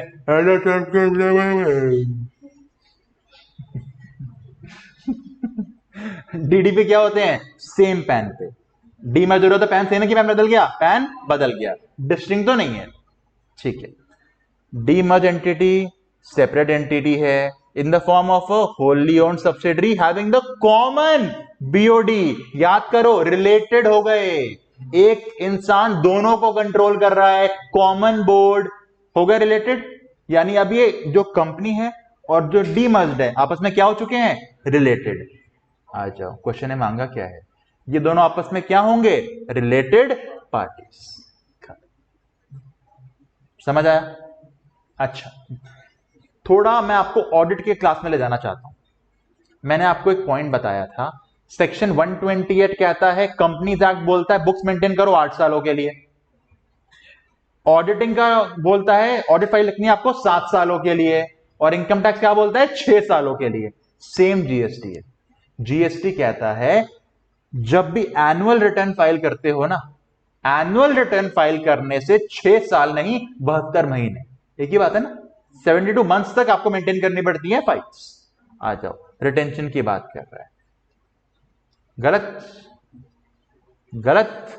72 कौन से? फाइनेंशियल रिटर्न से? रिटर्न्स। पता है एफ आई क्यों नहीं बोला? क्योंकि 30th में तो कब चेंज कर सकते हो चीजों को, तभी एफ आई नहीं बोला। क्या बोला इन्होंने? ए आर, क्योंकि आपको ए आर फाइल हो गया then you can not change, तो ए आर से लेके 72 मंथ्स तक रखना पड़ता है। याद रखना, 6 साल टैक्स में है, 7 साल ऑडिट में है, 8 साल लॉ में, ये लिमिट है 6 से 8। अच्छा ये तुमने पढ़ी लिया था, सीटीपी 90 होता है, पर कितना मांग रहा था ये? 45 डेज, ये हम देख चुके हैं ऑलरेडी। ठीक है, आ जाओ आ जाओ आ जाओ। Non payment of consideration by the Gujarat godown to Delhi godown, ढूंढते हैं कहां है पॉइंट ये। Go down go down go down go down go down, ये रहा। Company transferred the goods from one of its godown in Delhi to a godown in Gujarat. एक second, ये cell है कि स्टॉक ट्रांसफर है? हाँ जी, क्या है ये? स्टॉक ट्रांसफर है। शेड्यूल 1 पैरा 1 लग जाएगा ना। परमानेंट ट्रांसफर किया एसेट्स का, पक्का। डीम्ड सप्लाई तो बनेगा, पक्का बनेगा डीम्ड सप्लाई। और कंसिडरेशन में नहीं आ रहा कोई, कह रहा है वैल्यू गुड्स की 5 करोड़ की, तो मैं क्या करूं? 4 थोड़ी ना कर रहे हो। ओके, रेट ऑफ जीएसटी कितना है? 18%, क्योंकि डीम्ड सप्लाई है। टैक्स इनवॉइस इशू हुआ, जीएसटी डिपॉजिट भी हो गया कंपनी ने। अच्छा कौन सी कंपनी ने डिपॉजिट किया होगा? दिल्ली वाले ने, गुजरात वाले ने? दिल्ली वाले ने, उसने ट्रांसफर किया है ना। ठीक है, पर कह रहा है गुजरात ऑफिस ने 180 डेज तक पेमेंट नहीं करी, तो क्या करते हैं हम लोग? रिवर्सल की अमेंडमेंट याद करो। अब रिवर्सल नहीं होता, अलग से पे करना होता है। पर याद करो उसके 3 एक्सेप्शंस थे। एक्सेप्शन क्या क्या थे 180 डेज वाले में? ये कॉम्पो वाली सप्लाई नहीं होनी चाहिए, ये डीम्ड सप्लाई नहीं होनी चाहिए। आप भूल चुकी है, मैं आपको दिखाता हूं, देखो आ जाओ। अभी करा था ईटीसी थोड़े दिन पहले बेटा, कोई बात हो जाता है, बड़े बड़े कोर्सेज में छोटी छोटी बातें भूल जाते हैं हम लोग, कोई इश्यू नहीं। पर कुसु भूल गया, ये गलत बात है, कुसु को नहीं बोलना चाहिए था। तो बोला क्यों नहीं तू? वैसे तो बोलता रहता है पीछे में। देखो, condition of 180 days does not apply जब क्या होता है? रिवर्स चार्ज शेड्यूल, मैंने गलती कॉम्पो बोल दिया, रिवर्स चार्ज शेड्यूल 1 वाला। और ये छोड़ दो, ये काम, ये मैं बता देता हूं, ये वो है अगर आप सप्लायर के बिहाफ पे किसी और को पेमेंट करते हो, इन तीनों में 180 वाला पॉइंट नहीं लगता। देखो बोल्ड भी कर रखा है, एमटीपी आरटीपी एमटीपी में भी है, मतलब एग्जाम में आ सकता है। याद है 180 पॉइंट कहां नहीं लगता? यहां पे नहीं लगता। पर अगर 180 वाला पॉइंट लगेगा तो रिवर्सल होगा? नहीं, वो पे करना पड़ेगा। और जब फाइनली रेसिपिएंट सप्लायर को पेमेंट कर देगा देन यू कैन क्लेम। ये बातें याद है आप लोगों को? खैर, हमारी सप्लाई इसमें फॉल करती है? हाँ, हमारी डीम्ड सप्लाई है, यानी कि शेड्यूल 1 पैरा 1। तो यहां पे रिवर्सल होगा नहीं होगा? नहीं होगा। आओ पढ़ते हैं, बताओ रिवर्स होगा? नहीं। रिवर्स होगा? नहीं।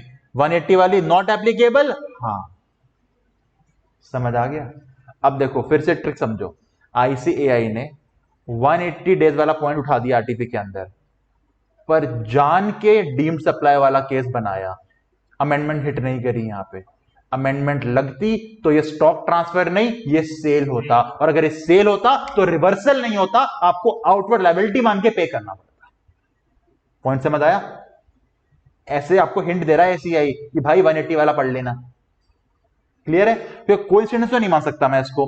अमेंडमेंट 180 पे हुई, वही आरटीपी में आया एक्सेप्शन बन के। समझ आ रहा है कैसे घुमा रहा है क्वेश्चन आपको यहां पे? ठीक, आ जाओ। अब नॉर्मल है, ये बहुत अच्छा क्वेश्चन है। सानू एसोसिएट्स कहां पे है जी? दिल्ली में। लेडी सूट ऑर्डर करा है पंजाब से। कितना दूर है पंजाब? 350 किलोमीटर। ईवे बिल बनाया है नॉर्मल वाला, कितने दिन का बनेगा? 1 दिन का 200, 2 दिन का 400 सकता है, पर क्योंकि 350 200 ऊपर चला गया तो 2 डेज। क्या आंसर आ गया? 2 डेज। अगर ये ओवर डायमेंशनल कार्गो होता तो पर डे कितना मानते? 20। 350 डिवाइड बाय 20 कितना आएगा? 350 डिवाइड 20 कितना होता है? 17.5, यानी कि 18 दिन। नॉर्मल है तो 2, वरना 18 हो जाता है। Okay. Pihu limited registered office company के अकॉर्डिंग कहां पे है? महाराष्ट्र में। एक वेयर हाउस कहां पे है इसका? तेलंगाना में। बताओ प्लेस ऑफ बिजनेस कौन सा है? एक ही दोनों? आंसर है दोनों। याद करो, वेयर हाउस हो, गोडाउन हो, फैक्ट्री हो, कुछ भी, सब क्या मानते हैं? Place of business. कौन सा आएगा answer? Both A and B. अगर प्रिंसिपल प्लेस बोला होता तो क्या होता? महाराष्ट्र, क्योंकि सारे क्या बन जाते हैं? Additional place of businesses. तो क्वेश्चन कितना खेला यहां पे। इसने बोला पीओबी कौन से है? पीओबी दोनों है। अगर बोलता प्रिंसिपल कौन सा है तो महाराष्ट्र, एडिशनल पूछता तो तेलंगाना। ये ध्यान रखना एग्जाम के अंदर, ठीक है। केस स्टडी कैसे अटेम्प्ट करनी है समझ आया आप लोगों को? पक्का? जो केस स्टडी पता है इजी होती है, पर घुमा देती है पॉइंट्स के साथ। तो हमारा क्या क्या हो चुका है अभी? चैप्टर कौन से हो गए? Exemptions, accounts records, TDS, TCS. अब चलते हैं हम लोग किस पे? आईटीसी। आईटीसी आईटीसी का स्कैनर कहां है? आईटीसी का स्कैनर कहां है? मेरे पास नहीं है क्या? ये रहा। आप एक बार रीड करो इसको, मैं पानी भर के ला रहा हूं बस। लेट्स गो, आ जाओ। आईटीसी,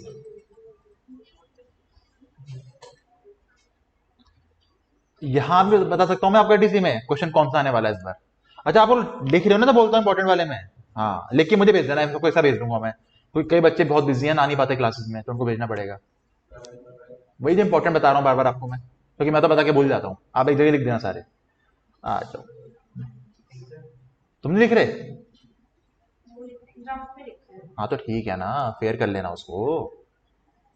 चलो, एक्स, हाँ ग्रुप में सेंड कर देना। सही,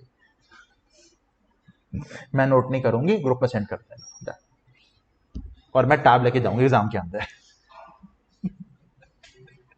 चलो, explain the provisions relating to reversal of ITC in case of non-payment of tax by the supplier and the reavailment thereof। ये तो वही पॉइंट है, 180 डेज वाला पॉइंट। इसमें क्या लिखोगे? देखो, सबसे पहले लिखेंगे अगर सप्लायर ने, अगर रेसिपिएंट ने सप्लायर को इनवॉइस के 180 डेज पेमेंट नहीं करी, then he has to reverse ना, then it will be added to the outward tax liability of the recipient after the end of 180 days. Further जब वो पे कर देगा, देन ही कैन क्लेम। वही पूरा पॉइंट है आपका यहाँ पे। इनका आंसर कट, क्योंकि रिवर्सल की बात कर रहा है, रिवर्सल तो नहीं होगा। अब क्या लिखेंगे हम लोग? It will be added to the outward tax liability of the recipient. लिख लो, it will be added to the outward tax liability of the recipient. एक मिनट इतना लिखने दे भाई, you are fast, they are slow bro. हाँ, it will be added to the outward tax liability of the recipient in the month,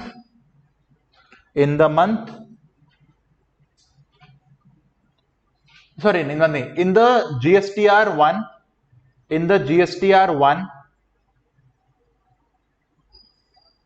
following the month in which period of 180 days got expired, in which the period of 180 days got expired।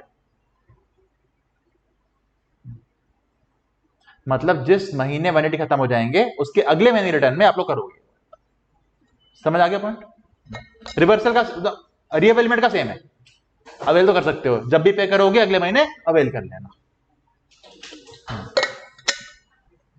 चलें आगे।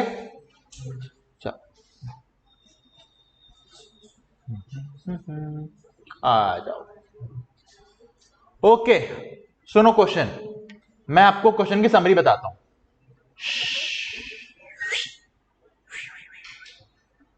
Question कह रहा है आपके पास 120 का IGST पड़ा हुआ है, ठीक है। आपके अगेंस्ट किसी ने केस कर दिया जीएसटी में, लीगल प्रोसीडिंग हो गई, इससे पता लगा आपको गवर्नमेंट को 80,000 का IGST पे करना है, रिवर्स चला नहीं है, नॉर्मल 80,000 का पे करना है।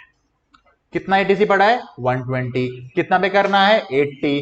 क्वेश्चन कह रहा है ये लायबिलिटी पे करने के लिए क्या आप ITC को यूज कर सकते हो? अगर हां तो हां, ना तो क्यों? आंसर है हां।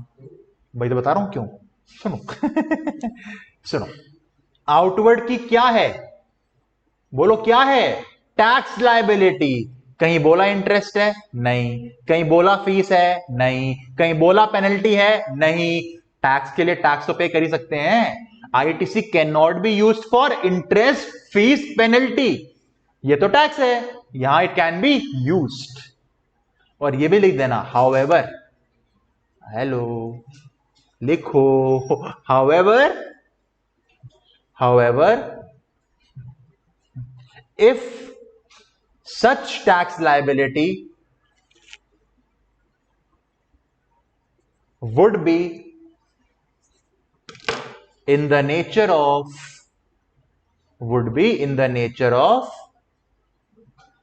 late fees, comma interest, comma any fine, comma penalty, etc., then the ITC would not be allowed. Then the ITC would not be allowed, and such payment would be carried via e-cash ledger.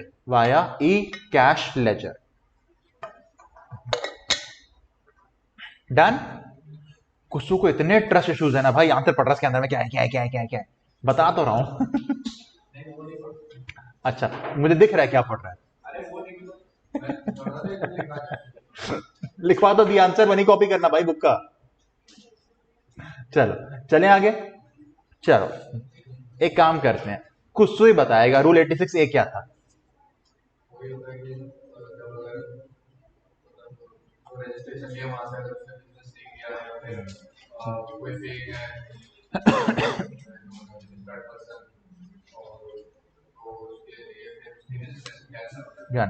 Rule 86A, देखो दो rule थे, 86A 86B। 86A क्या बोलता था? ए कहता था आप ITC ले चुके हो, मतलब रिकॉर्ड कर चुके हो, कमिश्नर आपको यूज नहीं करने देगा।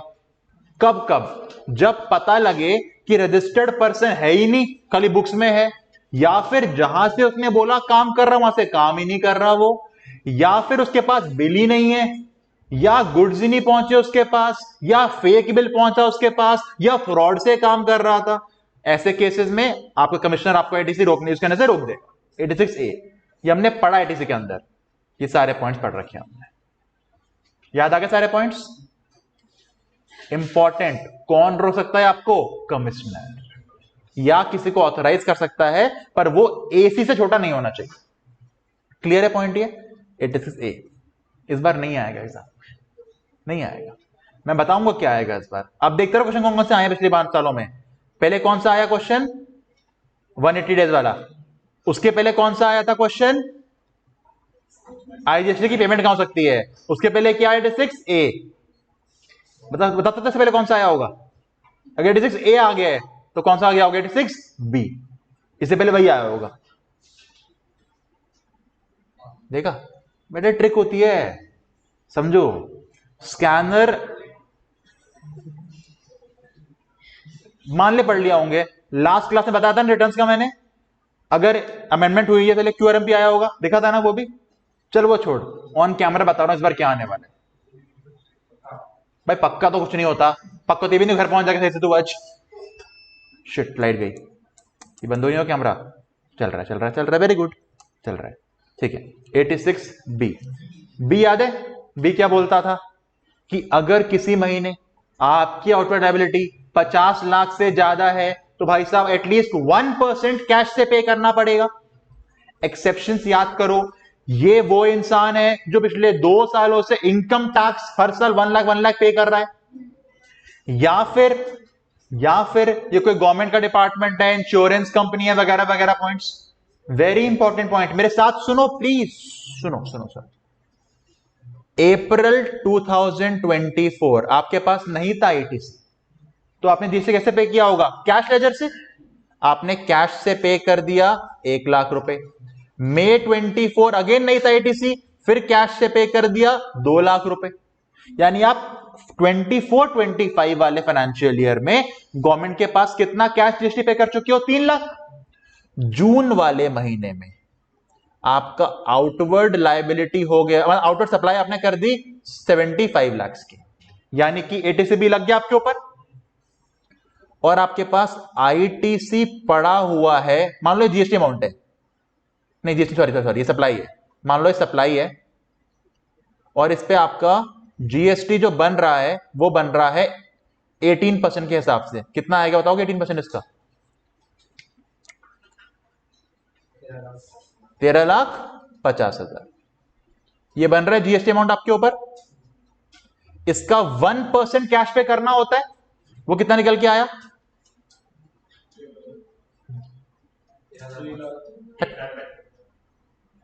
कितना आया? 13,500। 13,50 का 1%, 13,50,000 कितना होता है? 13,500 तो होगा। ये पे करना था। मान लो एटीसी पड़ा है, तो गवर्नमेंट ने क्या बोला? नहीं 1% पे करना पड़ेगा। हाँ कर लो, कर लो, नहीं कर लो, अरे कर लो। 13,50,000 का 10% हो गया 1,35, 1% हो गया 13,500।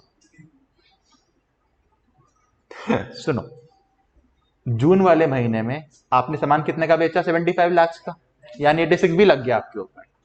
इस 75 लाख का मान लो जीएसटी रेट था 18%, यानी आपको गवर्नमेंट को जमा करना था 13,50,000। मान लो 13,50 का एटीसी पड़ा है आपके पास, पर गवर्नमेंट ने बोला था 1% तो कैश पे करना पड़ेगा। 13,50 आपकी जीएसटी लायबिलिटी का 1% कितना हो गया? 1,35,000, सॉरी 13,500, मैं एकता नहीं हूं, हाँ 13,500।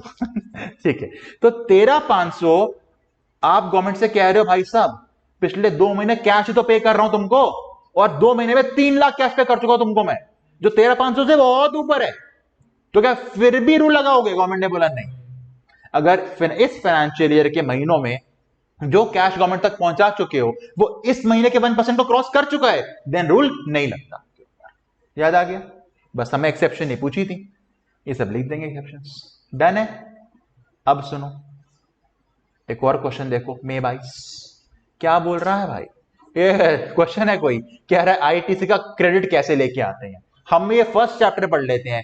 सबसे पहले क्या यूज करना है? आईजीएसटी। सबसे पहले खत्म करो आईजीएसटी, आईजीएसटी फॉर आईजीएसटी, उसके बाद जहां करना है कर लो, उसके बाद हाथ लगाना सीजीएसटी, फिर एसजीएसटी। वही रूल्स लिख के आने 5 मार्क्स के लिए। देखो अब बताता हूं क्वेश्चन कौन सा आएगा इस बार, खुद सोचो क्वेश्चन कौन कौन से आ चुके हैं। 180 वाला आ गया, उसके बाद कौन सा 86A आ गया, 86B आ गया, और आईजीएसटी का रूल आ गया। अब सुनो, बहुत टाइम हो गया, कहीं ब्लॉक्ड क्रेडिट आया है एग्जाम में? नहीं आया। 17 का 5 बहुत टाइम से नहीं आया, उसमें अमेंडमेंट हुई है। हाँ, सीएसआर ऐड किया है ना उसमें, इस बार क्वेश्चन ब्लॉक का है। हिंट मिली है मॉक टेस्ट के अंदर हमको, एमटीपी के अंदर सीएसआर पॉइंट से 2 हिंट्स हो गई। 17 का 5 भी नहीं आया बहुत सालों से, और अमेंडमेंट भी हुई है। इस बार 17 का 5 आ रहा है।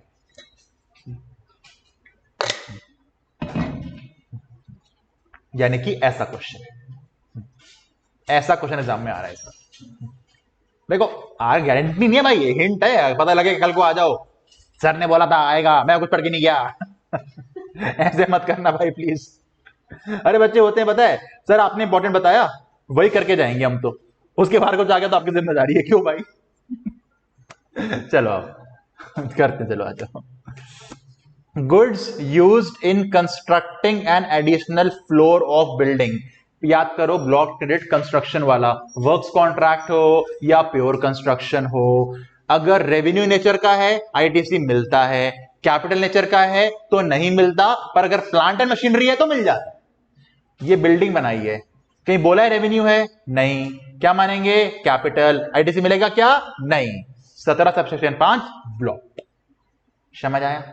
आ ही नहीं सकता, लिखना कैसे हो तो पूछ लो। ये लो, खत्म, छोटा सा शॉर्ट। अब ये 17/5 का डी मत याद करना। क्यों सर, मार्क्स कर सकते हैं? हाँ। याद करना है? हाँ। नहीं कर पाएंगे, मत करो। क्लॉज याद ही नहीं होंगे भाई, 17/5 याद कर लो, बहुत है। ठीक है, क्या हुआ? नहीं, ये तो याद करना पड़ेगा 17/5, ये तो करना पड़ेगा यार, इतना नहीं भाई। हाँ, ओके। फ्री सैंपल बांटे हैं प्रोस्पेक्टिव कस्टमर्स को 15,000। ब्लॉक्ड है कि ब्लॉक्ड नहीं है? ब्लॉक्ड है, पर नोट में लिख के आना, ये लोग लिख के नहीं आए हैं। लिखो नोट में क्या आएगा, लिखो on the other hand, on the other hand, on the other hand, if this free sample would constitute as a deemed supply as per schedule 1 para 1, as per schedule 1 para 1, then this ITC will not be blocked, then this ITC will not be blocked, then this ITC will not be blocked। समझ आ गया? याद है ना, schedule para 1 जब deem supply बन ही गया, फिर क्यों ब्लॉक करना है आईटीसी को भाई? डीम सप्लाई नहीं बना तो ब्लॉक्ड है। इन्होंने क्या कर रखा है, ब्लॉक कर रखा है ना। और इनके नोट में देखो कहीं लिखा नहीं है, तो आपको इस नोट के आगे क्या लिखना है जो मैंने लिखवाया आपको?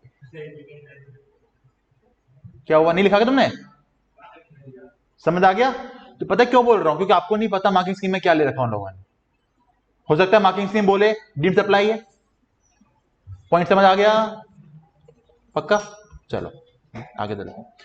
ट्रक खरीदे हैं ट्रांसपोर्टेशन के लिए, ट्रक का तो हमेशा मिल जाता है, बाकी का देखना पड़ता है। कैपेसिटी 13 से ऊपर है तो मिलेगा, वरना नहीं मिलेगा। ट्रक का मिल जाएगा, मिल जाएगा। लिख लोगे 17/5 में कि गुड्स ट्रांसपोर्टेशन के लिए मिल जाता है। ट्रायल रन के इनपुट्स बिल्कुल मिलेगा जी। अच्छा, ट्रायल रन में मैंने कोई चीज बना के बेची और पैसा मिला, याद है? वैल्यू से कम करते हैं वो लोग, हम वैल्यू सप्लाई से माइनस करते हैं। नहीं समझ आता, रखना। ट्रायल रन, मुझे चिप्स बना के बेचने थे, मैंने ट्राई किया चिप्स कैसे बन रहे हैं जो बनाया उसको बनाने खर्चा आईटीसी मिलेगा, उसको बना के जो पैसे कमाऊंगा वो मेरी कॉस्ट कम कर देगा। Confectionery items for consumption of employees in a factory exempt, sorry blocked. Restaurant catering allowed नहीं होता, पर अगर लिखा होता एज पर फैक्ट्रीज एक्ट तो अलाउ हो जाता। तो नोट में लिख देना assuming this is not as per factories act. ये नहीं लिख रहा इसके अंदर, तुम लिख के आना प्लीज, तुम्हें नहीं पता वो क्या बोलने वाला है इस मार्किंग स्कीम में।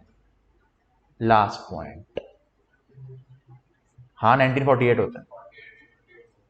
51 कोई एक्ट है? तो कोई एक्ट ही नहीं है। 48 इसका है, बोनस का 65 है। पीएफ कौन सा है? 52। वेरी गुड, भीड़े के जमाने के सर। अच्छा चल लास्ट बता, लास्ट कुसु बताएगा और कोई नहीं बताएगा। लास्ट बताने कुसु मिल जाएगा यार। ये फाउंडेशन बना रहा है, कैपिटल खर्चा कर रहा है, क्यों मिलेगा? प्लांट एंड मशीनरी के लिए तो मिल जाएगा। चलो यहीं से याद करते हैं कुछ बातें। मैंने रोड बनाई फैक्ट्री के अंदर, मिल जाएगा? हाँ। फैक्ट्री के बाहर है तो नहीं। पाइपलाइन बिछाई फैक्ट्री के अंदर, मिल जाएगा? हाँ। फैक्ट्री के बाहर नहीं। ओके चलो बढ़िया, क्लियर हो गया ये। आज ही बताया था RWA। अगर एक मेंबर 8,000 रुपए दे रहा है, टैक्सेबल एग्जाम टैक्सेबल, 500 की पूरा पूरा। कितने मेंबर हैं? 30। एक मेंबर 8,000 दे रहा है, 30 कितना देंगे? 2,40,000 इंटू 12 मत कर देना, जीएसटी हर महीने करते हैं कैलकुलेट, इनकम टैक्स नहीं कर रहे हैं। आदत है ना इंटू 12 करने की, यहां मत करना प्लीज, ठीक है। चलो 2,40 इस RWA को पैसा मिला, पक्का? ओके, यानी गवर्नमेंट को जमा कराना है इसने 2,40। आउटवर्ड लायबिलिटी 240 हो गया इसका। भाई साहब वाटर पंप खरीद के लाए थे, भाई साहब सॉरी एसोसिएशन, कितने का लेके आए थे? इंक्लूसिव जीएसटी 9,000, आईटीसी 9,000 का आ गया। इनपुट सर्विस ली 23,600 की, इंक्लूसिव जीएसटी 3,700, यानी इनपुट इसका हो चुका है 12,600। आउटपुट कितना था? 240 बेटा वो सप्लाई थी, उसका जीएसटी निकालना पड़ेगा। वो 240 तो कलेक्शन हुआ था, उसका जीएसटी निकालना पड़ेगा। किस रेट से है? 18%। 2,40,000 का 18% कितना हुआ? 4300 पे करना है। 12,600 का आईटीसी है, तो कितना आ गया? 30,600। कैसे जूम किया इंटर के इंटर? सर क्वेश्चन ने बोला था इंटर, वरना क्या बन जाता? आईजीएसटी। कितना आ गया आंसर? ये सर कैसे लिखोगे? पहले बताओगे क्योंकि 7.5 से ऊपर है तो सेक्शन 11 एंड नोटिफिकेशन 12/2007 एग्जेम्प्ट नहीं है, फुली टैक्सेबल है। इंट्रा है तो सीजीएसटी, एसजीएसटी, फिर आईटीसी मिल जाएगा। पूरी कहानी छाप के आनी पड़ेगी आपको। आंसर पढ़ लेना, सही है आंसर, गलत नहीं। हाँ चलो 20 में नहीं जाएंगे, अब चलते हैं। आरटीपी तो हो गया हमारा, आईटीसी का ऑलरेडी। एमटीपी हो गया हमारा, आईटीसी खत्म।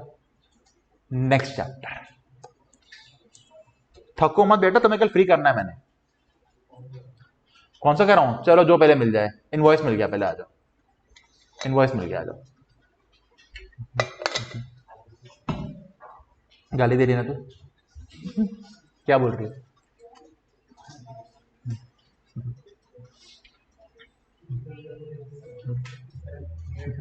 चलो इनवॉइस क्यों कर रहा हूं? इनवॉइस के 2 क्वेश्चन ऑलरेडी कर चुके हम लोग जब मैंने टीयूएस कराया था। याद है? 2 करे थे। तुम्हें कहां याद होगा? गुड सेंटर अप्रूवल बेसिस का था क्वेश्चन, था एक कराया था। और मैंने टीयूएस में बताया है इस बार क्या आ सकता है टीयूएस के अंदर एग्जाम में। याद है? एक तो चेंज इन रेट, और दूसरा गुड्स के केस में एक्शनेबल क्लेम को घुसा देगा वो। मैंने आपको एग्जांपल क्लास में सिखाया था अमेंडमेंट के अंदर। क्या पता किस बना दे? तीन सप्लाई करी चीजें, एक सर्विस दी है, एक गुड्स दिया है, एक लॉटरी बेटिंग वाला काम करा है। तो नोटिफिकेशन कहां नहीं लगेगा? सर्विस में और एक्शनेबल क्लेम वाले में। जो एग्जांपल लिखवाया था अमेंडमेंट क्लास में, उसको फेयर कर लेना, एग्जाम में आ सकता है। चलो dream world private limited individual है कि कंपनी है? कैसे पता लगा? अरे क्या बात है। किसी का सरनेम हुआ तो प्राइवेट लिमिटेड? इंडिया भाई, कुछ भी सकता है। जेल जाएगा? क्यों जेल जाएगा भाई? सरनेम है उसका। जज भी हंसेगा, जेल क्यों है? सरनेम अच्छा नहीं है उसका। वैसे बता रहा हूं, पक्का इंडिया में किसी का तो होगा सरनेम। यार क्या क्या सरनेम हो सकते हैं भाई, तो बता तुमको। कभी गूगल करना घर जाके, कॉमेडी सरनेम्स ऐसे मिल जाएंगे तुमको। एक का मैंने सरनेम देखा, आलू। आलू सरनेम उसका। सोचो, रख दे बेटे का नाम प्याज, प्याज आलू। दुकान पे जाएगा, क्या चाहिए? मैं ही दे दो, 2 किलो में 1 किलो सरनेम। चलो आज सोचो, संस्कृत शादी हो जाए आलू के साथ, संस्कृति आलू।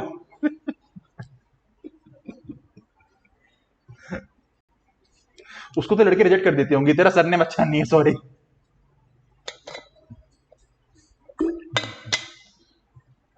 चलो आज हो गया ब्रेक। चलो during the financial year 2023 turnover कितना है? 12 करोड़। ठीक है। गुड सप्लाई करे हैं कितने के? 12 लाख के नाइट मेयर लिमिटेड को, रजिस्टर्ड पर्सन को। एक सेकेंड आपका फाइनेंशियल ईयर कौन सा है? 23-24। ये कह रहा है 22-23 का टर्नओवर आपका 12 करोड़ का था। ई इनवॉइसिंग पे ले गया आपको। ई इनवॉइसिंग के लिए टर्नओवर कभी भी कितना हो? मोर देन 5 की 10, 5 इसके अंदर में कितना है? ठीक कर लो, कितना आएगा? 5। अमेंडमेंट हो गई है। ओके, जरा देखो एक बार, 12 करोड़ का टर्नओवर था, सप्लाई इस साल कर रहा है B2B। इनवॉइसिंग लग गया? लग गया, इनवॉइसिंग लग गया। पक्का क्लियर हो गया? पहले बताओ, इनवॉइस आएगा? बिल्कुल आएगा। अच्छा मुझे बताओ, अगर ये सप्लाई कर रहा होता किसी ऐसे गवर्नमेंट डिपार्टमेंट को जो सिर्फ और सिर्फ टीडीएस के लिए ही रजिस्टर्ड है, वैसे नहीं होता, फिर भी आता? हाँ, इनवॉइस तो आता। और लिख लो, इस बार आ रहा है एग्जाम में। इतने बोल दिया, कुछ तो आएगा। क्या देखो, कुछ तो आया, देख लो। बेटा देखो, अगर 10 क्वेश्चन बोले, 2 भी आ गए तो फ्री के नंबर है तुम्हारे वो। ये सोचो, ये मत कहना सर 8 नहीं आए।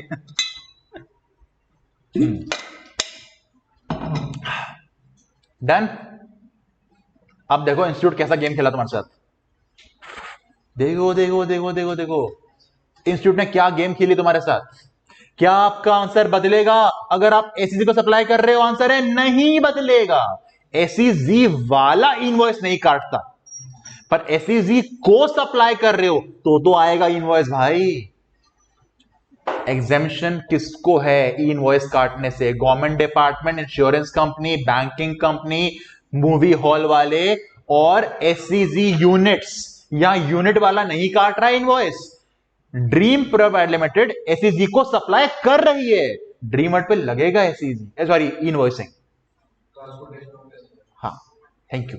चलो, मेरा आपसे क्वेश्चन, एसईजी में बिजनेस कर रहे हो तो आप पे इनवॉइस लगेगा? नहीं। अगर आप एसईजी के डेवलपर हो तो लगेगा? हाँ, डेवलपर पे लगता है, यूनिट्स पे नहीं लगता है। चैप्टर के अंदर बताया था अलग से मैंने आपको पॉइंट। ये यहां पे क्यों लग रहा है एसईजी है तो? क्योंकि एसईजी सप्लाई ले रहा है, दे थोड़ी ना रहा है। लगेगा? हाँ लगेगा। चलो, ओके, क्रेडिट नोट इशू करने की कोई 3 सिचुएशन बताओ। क्रेडिट नोट कब होता है? जब लायबिलिटी बढ़ रही, कम हो रही है? कम हो रही है।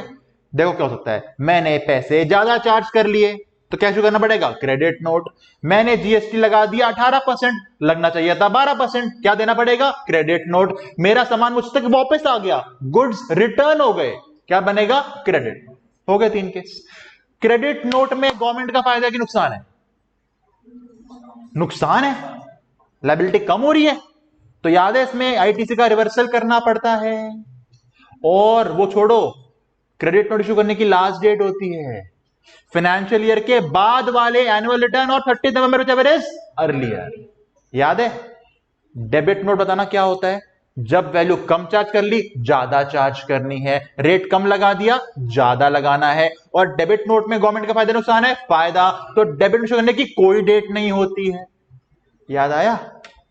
देखो भाई साहब, गलती देख लो स्कैनर में, भाई साहब लिख रहे हैं सितंबर, नहीं भाई साहब ये नहीं होता। अब लिखो क्या होता है, last date of issue credit note. लिखो last date to issue credit note, last date to issue credit note.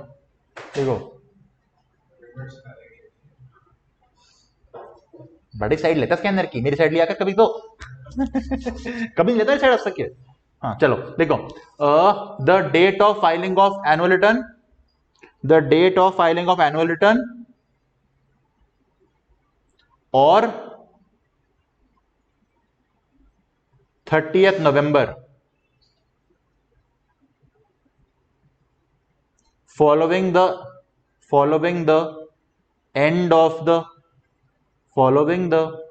of the financial year in which such supply was made,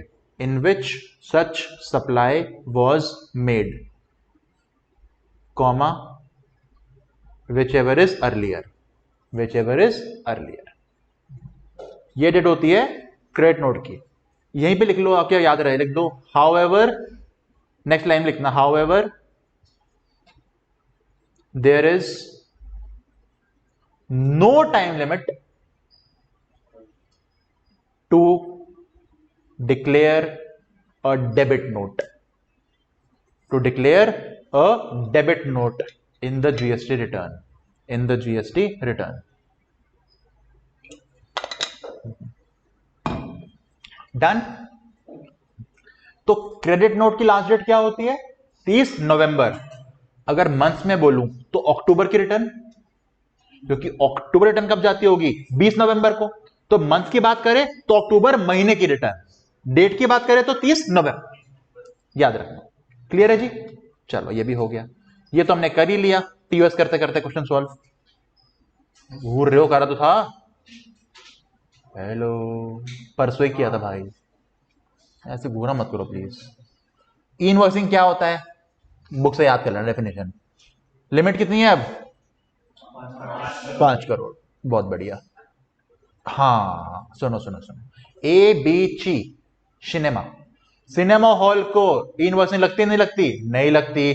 क्या उनको प्रॉपर इनवॉइस देना पड़ता है? नहीं देना पड़ता। उनकी टिकट ही क्या है उनके लिए? इनवॉइस। जितने लोग जाएंगे सारी टिकट इशू होती है। हाँ, क्या वो ऐसा कह सकते हैं आज 100 लोग आए हैं, शाम को एक साथ टिकट काट देंगे, ऐसा होता है क्या? नहीं। यानी इनके ऊपर कंसोलिडेटेड टैक्स इनवॉइस रूल लगता है, नहीं लगता? नहीं लगता। वही आंसर है इसका। वही क्वेश्चन कह रहा है कि वो कंसोलिडेटेड इनवॉइस इशू कर रहे थे। सही कर रहे, गलत कर रहे हैं? गलत। क्लियर?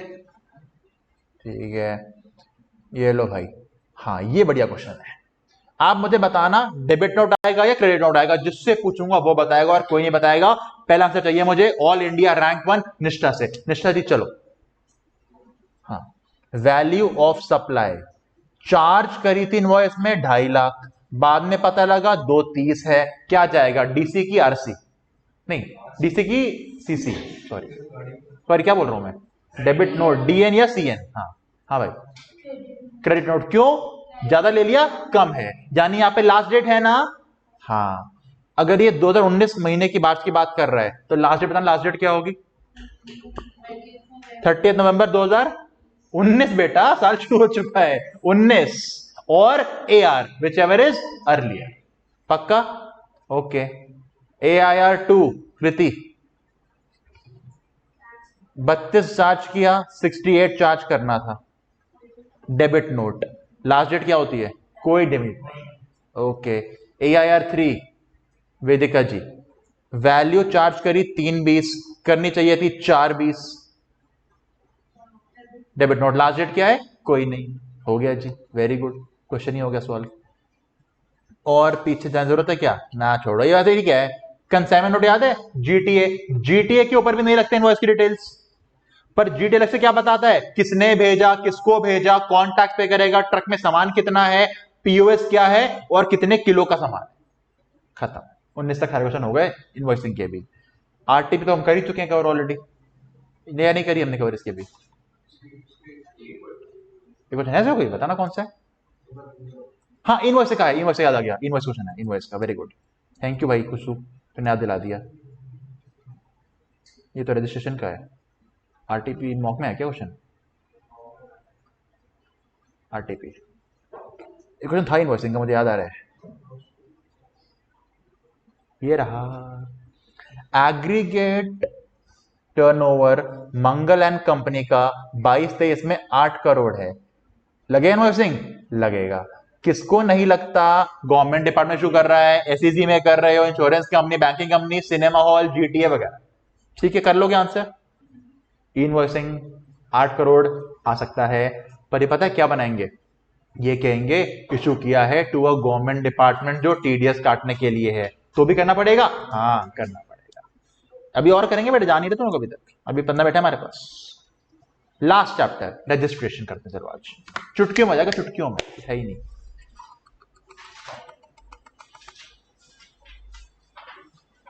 हाँ, यहां भी तुम्हें बता सकता हूं क्वेश्चन कौन सा आने वाला है इस बार।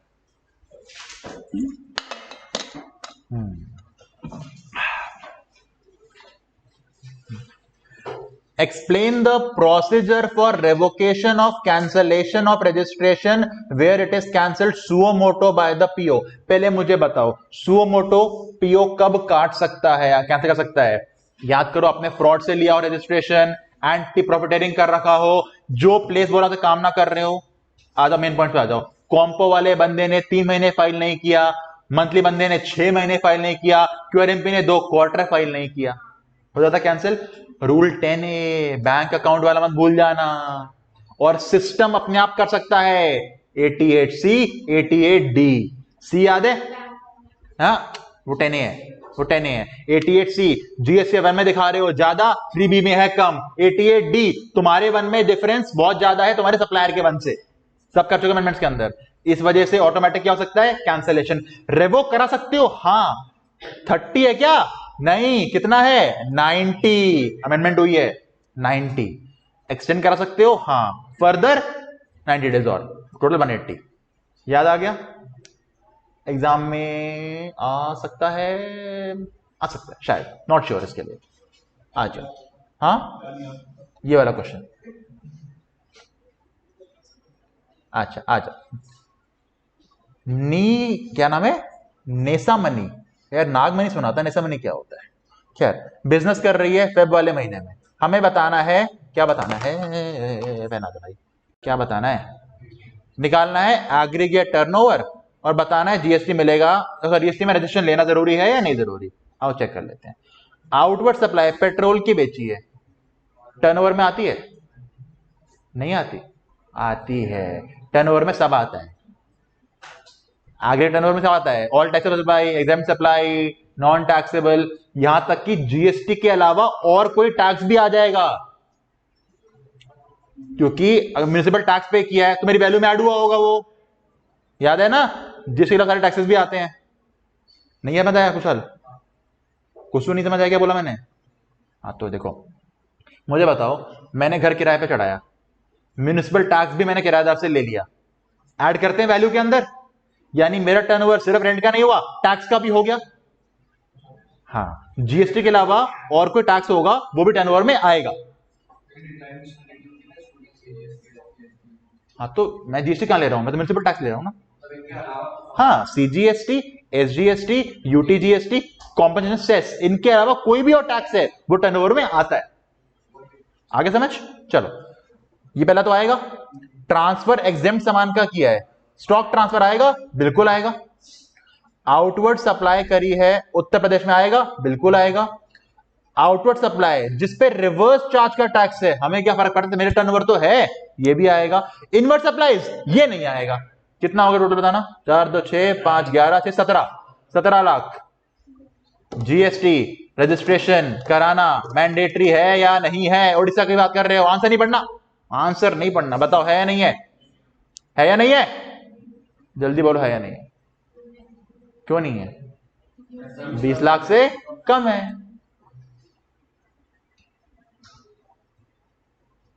नॉट लायबल था, पर अब आ जाओ इस वाले पॉइंट पे, इनवर्ड सप्लाई। भाई साहब एक सर्विस ऐसी लेके बैठे हुए हैं जिसपे क्या लगता है?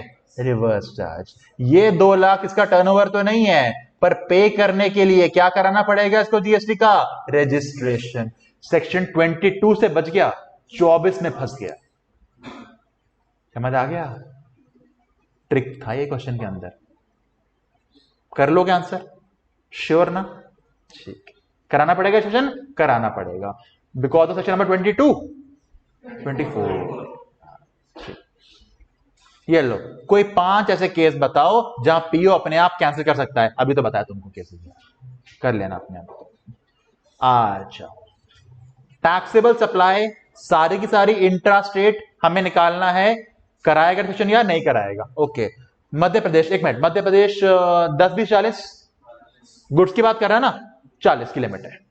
गुजरात 40, त्रिपुरा, मामी गई Nagaland on a trip 10 lakh, यानी भाई की लिमिट कितनी हो चुकी है? 10 लाख। कितना एग्रीगेट है? 26 31। कराना पड़ेगा? कराना पड़ेगा। सिर्फ त्रिपुरा में ना, ये हर जगह? हर जगह। एक बार हो गया तो हर जगह हो गया। ओके, क्या आपका आंसर बदलेगा अगर ये त्रिपुरा से सिर्फ पेट्रोल और डीजल सप्लाई कर रहा होता? हाँ, फिर ये लिमिट में काउंट नहीं होता। एक मिनट, फिर त्रिपुरा की लिमिट मेरे पे नहीं लगती, पर पेट्रोल वाले 12 लाख जुड़ते एग्रीगेट में? वो तो जुड़ते। कितना जाता? 31 लाख। देखो, एग्रीगेट 31 लाख हो गया, पर त्रिपुरा की लिमिट मेरे पे नहीं लगी, तो मेरी लिमिट कितनी है? 40 लाख। तो नहीं कराना। समझ आ गया? पूजा, चलो आगे देखते हैं। इतना बड़ा क्वेश्चन। क्यू सीटीपी गुजरात में है, trader of notified handicraft goods. वैसे सीटीपी पे कंपलसरी है, पर हैंडीक्राफ्ट में 20 लाख की लिमिट है। हैंडीक्राफ्ट याद है, जिसका मेजर काम हाथों से होना चाहिए। सप्लाई कहां कर रहा है? Maharashtra, Rajasthan, Andhra Pradesh. CTP inter state सामान भेज रहा है, कंपलसरी नहीं कराना? नहीं, क्योंकि हैंडीक्राफ्ट 20 लाख की लिमिट है इसके पास। अक्टूबर का टर्नओवर कितना है इसका? 18 लाख। पहले बताओ, कराना जरूरी है? आंसर है नहीं, क्योंकि 18 लाख है तो बच गया। लिख दोगे? 24 बैच बोलता है सीटीपी हो या इंटरस्टेट गुड्स का हो तो कराना पड़ता है, पर क्योंकि हैंडीक्राफ्ट कह रहे हो तो नहीं कराना 20 लाख तक आपको। क्या आपका आंसर बदलेगा अगर ये जो हैंडीक्राफ्ट्स है ना, वो 75% मशीन से बनाए और 25 हाथ से बनाए? हाँ, अब हैंडीक्राफ्ट कहां रहे? अब नहीं है एंटी क्राउड, अब कराना पड़ेगा, कराना पड़ेगा। सेक्शन नंबर 4 बेटा कराना पड़ेगा ना, 4 है। 23 1 में लगेगा, 24 सेकेंड में लगेगा।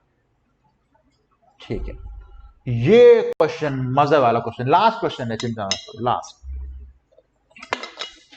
कब आया था ये? जुलाई 21। आ जाओ। Intra state outward aggregate turnover निकालना, एग्रीगेट टर्नओवर ये आएगा टर्नओवर में? नहीं आएगा संस्कृति? आएगा। एग्जाम बेचा तो आएगा टर्नओवर में, आएगा। कितना हो गया? 12। एक्सपोर्ट किया भी आएगा, कितना हो गया? 32। आईजीएसटी आएगा? नहीं। सीजीएसटी जीएसटी आएगा? नहीं। कस्टम ड्यूटी आएगा? हाँ। Any tax other than export GST 40 आ गया। पेमेंट मेड मेड मेड सामान बेचा है, कितना वो टर्नओवर? ये तो नहीं आएगा टर्नओवर में अभी, कितना होगा टोटल? 30 बन गया एग्रीगेट टर्नओवर। खैर अगर ये बोले जीएसटी लेना नहीं लेना, भाई लास्ट पॉइंट कह रहा है रिवर्स चार्ज लग गया इसके ऊपर, इस 3 लाख को पे करने की जीएसटी लेना पड़ेगा ना, इसको कंपल्सरी लग जाएगा। अब देखते मांगा क्या था इसने। पहले कह रहा है बताओ क्या होता है टर्नओवर डेफिनेशन, पूरी छाप देना डेफिनेशन क्या होती है। फिर क्या निकालना है? एग्रीगेट टर्नओवर कितना आया? 32,40,000। लो, ये पूछा ही नहीं कराना है नहीं कराना। वेरी गुड, हो गया, समझ आ गया। ठीक है, एक और देख लेते हैं प्लीज, एक और। एक छुट्टी क्यों कर रही है? आरटीपी देखनी बाकी है बेटा, रुक जाओ रुक जाओ। 9 मिनट है अभी और 6 हुए हैं अभी। ओके चलो, क्या बताना है? कराना है या नहीं कराना, जिससे पूछूंगा वो। All India rank 1 CMA inter Nihal, पूरा नाम क्या है तेरा? क्या बाल? सर के बाल? सर क्या होते हैं सवाल? तू पहाड़ी है? यहाँ क्या कर रहे थे? वहां चिल कर, हम चिल करने वहां जाते तो यहाँ पे आगे बेवकूफ है यार तू तो यार। कौन से पहाड़ से है तू? सोच रहा है पहाड़, भैया पहाड़ छोड़ दो। कौन से पहाड़ से है तू? गूगल पे कर रहा है मैं कौन से पहाड़? अबे 2 ही ऑप्शन है, उत्तराखंड होगा, हिमाचल होगा, जम्मू होगा। हाँ तो ठीक है, हो गया। मैं तेरा गांव नहीं पूछ रहा वैसे भी, अब मुझे क्या पता वैसे भी है। गढ़वाली है तो ओके। चलो ये बताएगा। हाँ ठीक है, मुझे बड़ा पता था वो, मैं तो यही पूछ रहा था उत्तराखंड या हिमाचल।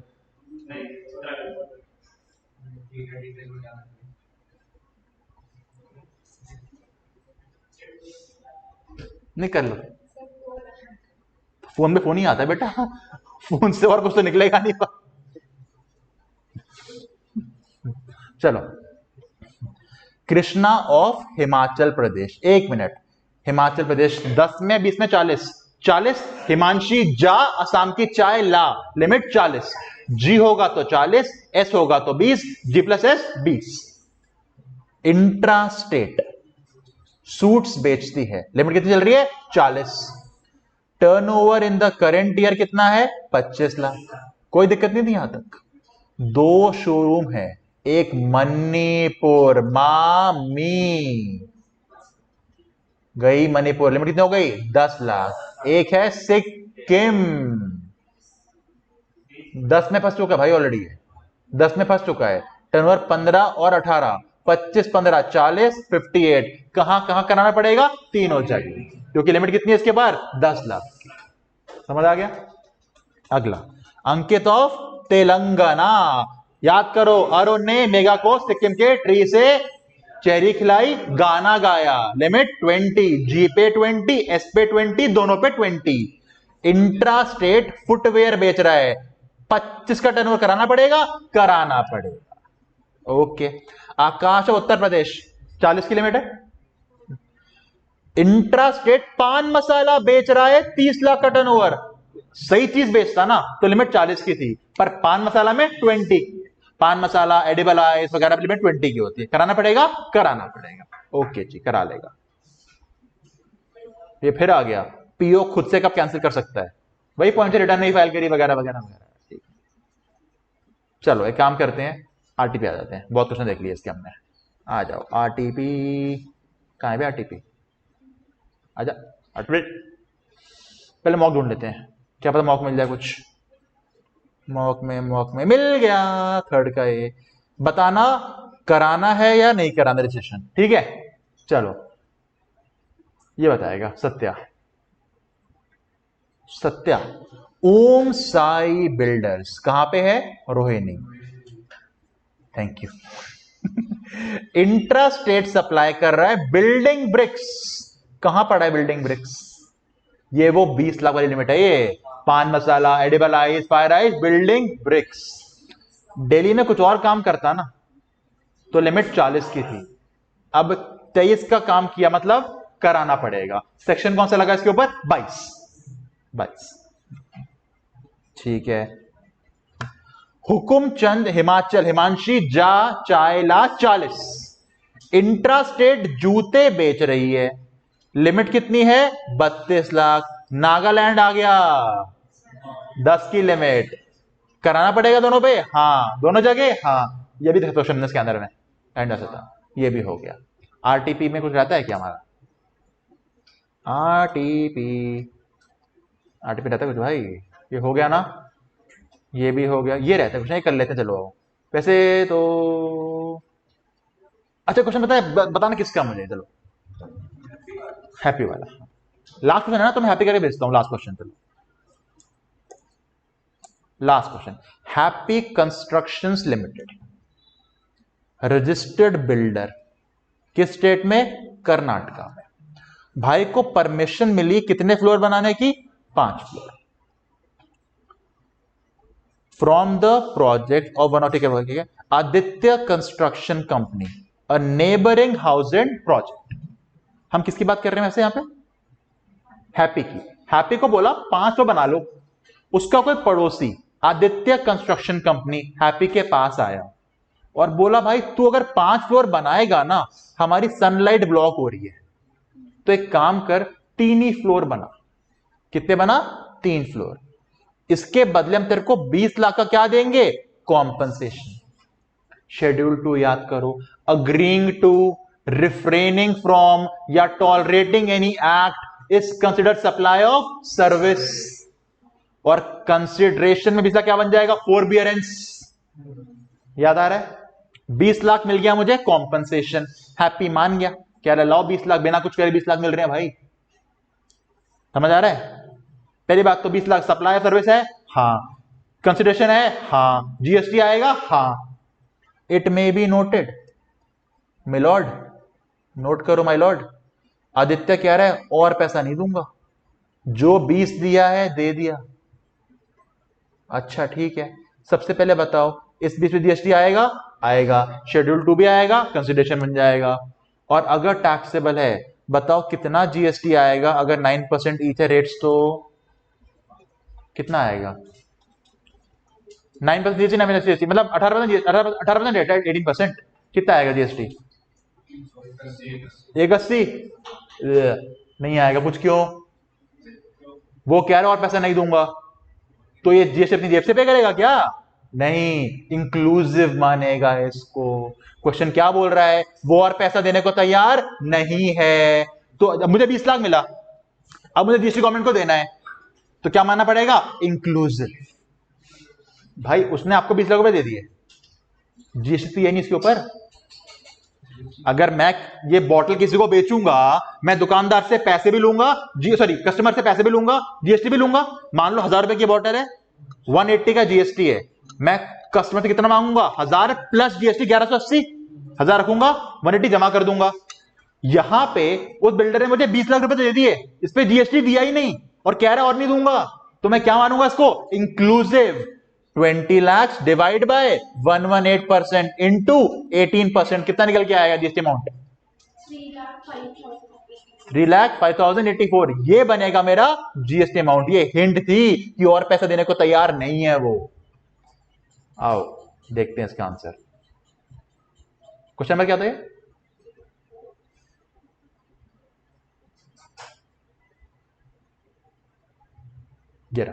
पहले तो बता दिया ऑब्लिगेशन, रिफ्रेन, टॉलरेट वगैरह क्या बनता है, शेड्यूल 2 किस में बनता है, यहां लिख देना। वो फॉरबियरेंस है तो बन गया कंसीडरेशन। कितना बन रहा है? 20 लाख का। और पैसे नहीं देना चाहता, मतलब 20 लाख क्या बन जाएगा, इंक्लूसिव। कितना आया, 152,542 ईच। डबल कितना आ रहा है इसका, 84। पॉइंट समझ आ गया अच्छे से, खत्म। हमारा आरटीपी खत्म हो गया, एमटीपी खत्म हो गया। बस एक क्वेश्चन रहता है पेमेंट ऑफ टैक्स वाला, और ईवे बिल्स का क्वेश्चन को था नहीं इसके अंदर। अब हमारे बच्चे हैं 2 चैप्टर्स, एक बचा है पेमेंट ऑफ टैक्स, एक बचा है ईवे बिल्स। ये हम कर लेंगे कल कवर, कल आपका इसके अंदर खत्म पूरा। तो आज हमने क्या क्या कवर कर लिया इसमें अंदर, पहले हमने किया था इसमें कवर एग्जेम्पशंस, फिर क्या कवर किया हमने, आईटीसी, फिर TDS TCS, accounts and records, फिर इनवॉइसिंग, उसके बाद रजिस्ट्रेशन। क्लियर है? चलो मिलते हैं नेक्स्ट क्लास में, बाय।